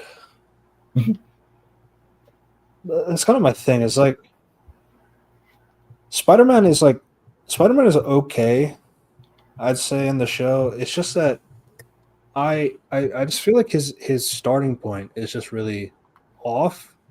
That like if you take it out, like it doesn't really do anything. Because ultimately, I feel like people just ignore the first part of the episode of episode one anyway, when like ranking Spider Man's characterization and all that stuff. Um, I do think like I was just thinking like he did start off kind of boring because he's like generic teen guy who's like really good, and like even though he gets upset because he wants to help people, but like he's getting injured or like he's not strong enough or something like that. Yeah, but like, there's a lot of people who can do that as superheroes. So like, I don't know, like, I don't know. It just didn't really feel like that big of a deal. Uh, I don't know, or I mean, it's very possible that I might be getting tired of the genre. I'm not gonna lie. Um, but yeah, I mean, I don't really know what to say. I mean, season 2 just confirms Gwen is coming, but it's not just Gwen; it's Spider Gwen. Spider-Gwen, because she's always going to be Spider-Gwen now. Yeah, yeah. And then they've already confirmed season 3 as well. So we'll have to wait and see what this franchise is gonna do. I'm sure they're gonna be involved somehow in Secret Invasion, I mean, Secret Wars. Um, Because this is part of the multiverse saga in Phase 5. and you do see the Watcher Yeah. in the last episode as well. Apparently, he's in X-Men '97 too, so I guess X-Men '97 is going to be in the Secret Wars as well. Maybe, who knows? He's in episode 5 of X-Men 97, like right before the Genosha attack. But yeah, that's So I don't know what that means. But, yeah. So that was your friendly neighborhood Spider-Man. What do you think? Oh, like I said, I warmed up a bit to by the end. I'll still check it out, see where it goes, but not the biggest fan. Yeah, I like this more than X-Men '97. Um, No, that's a hot take. yeah, it shouldn't be, but I like it more than X-Men '97. Um, yeah, I expected worse. I still think the animation is not that great to look at. Mm-mm.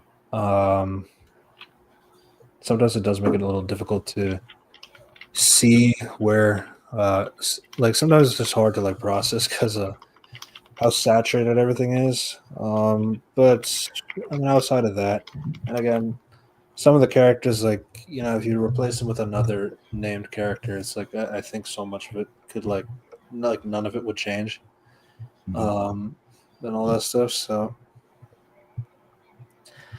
but those are minor things, I guess, in the grand scheme of things. Whatever their name is. Uh, yeah, yeah. But we talked a lot about that. We also talked about those DC news as well. Mm-hmm. And then we also talked about Avatar to a degree as well. Um, so yeah, if there's any other thoughts, anything else, No, nothing else from me. Nothing I could think of. yeah, yeah. Um, next is Daredevil from All Marvel. eyes on that one. Yeah, I think it's like March 4th or something. Yeah, I think. Yeah, subscribe to the channel. Subscribe to Unity Reviews and Analysis. Subscribe to Red Devilos Reviews. Subscribe to Another Reviews Court podcast. I've posted a Wonder Woman fan cast video. People can check that out if you're interested. It's tough because DC is not interested in Wonder Woman. Yeah. So reminded of today. Yeah.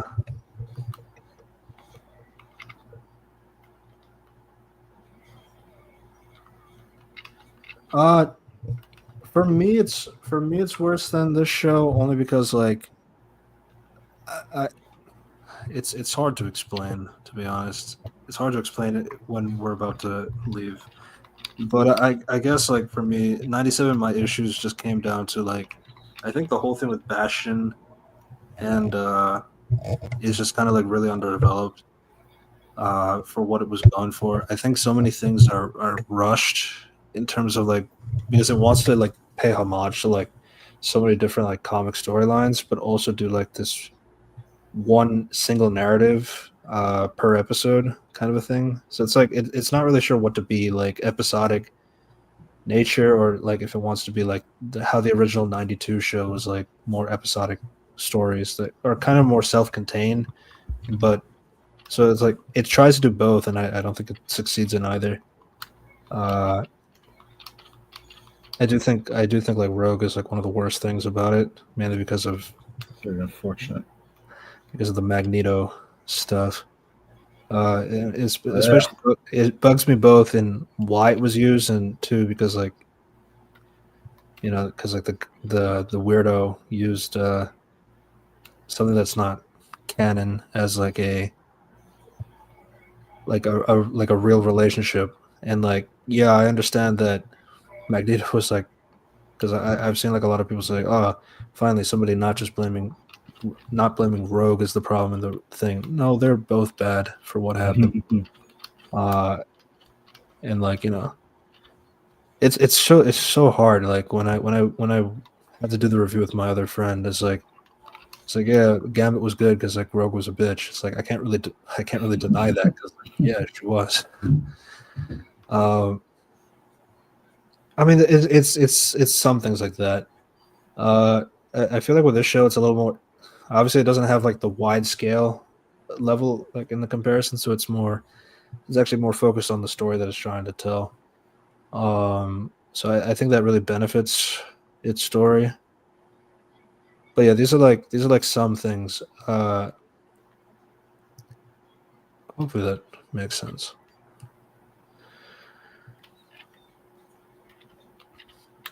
Um, but yeah. Subscribe,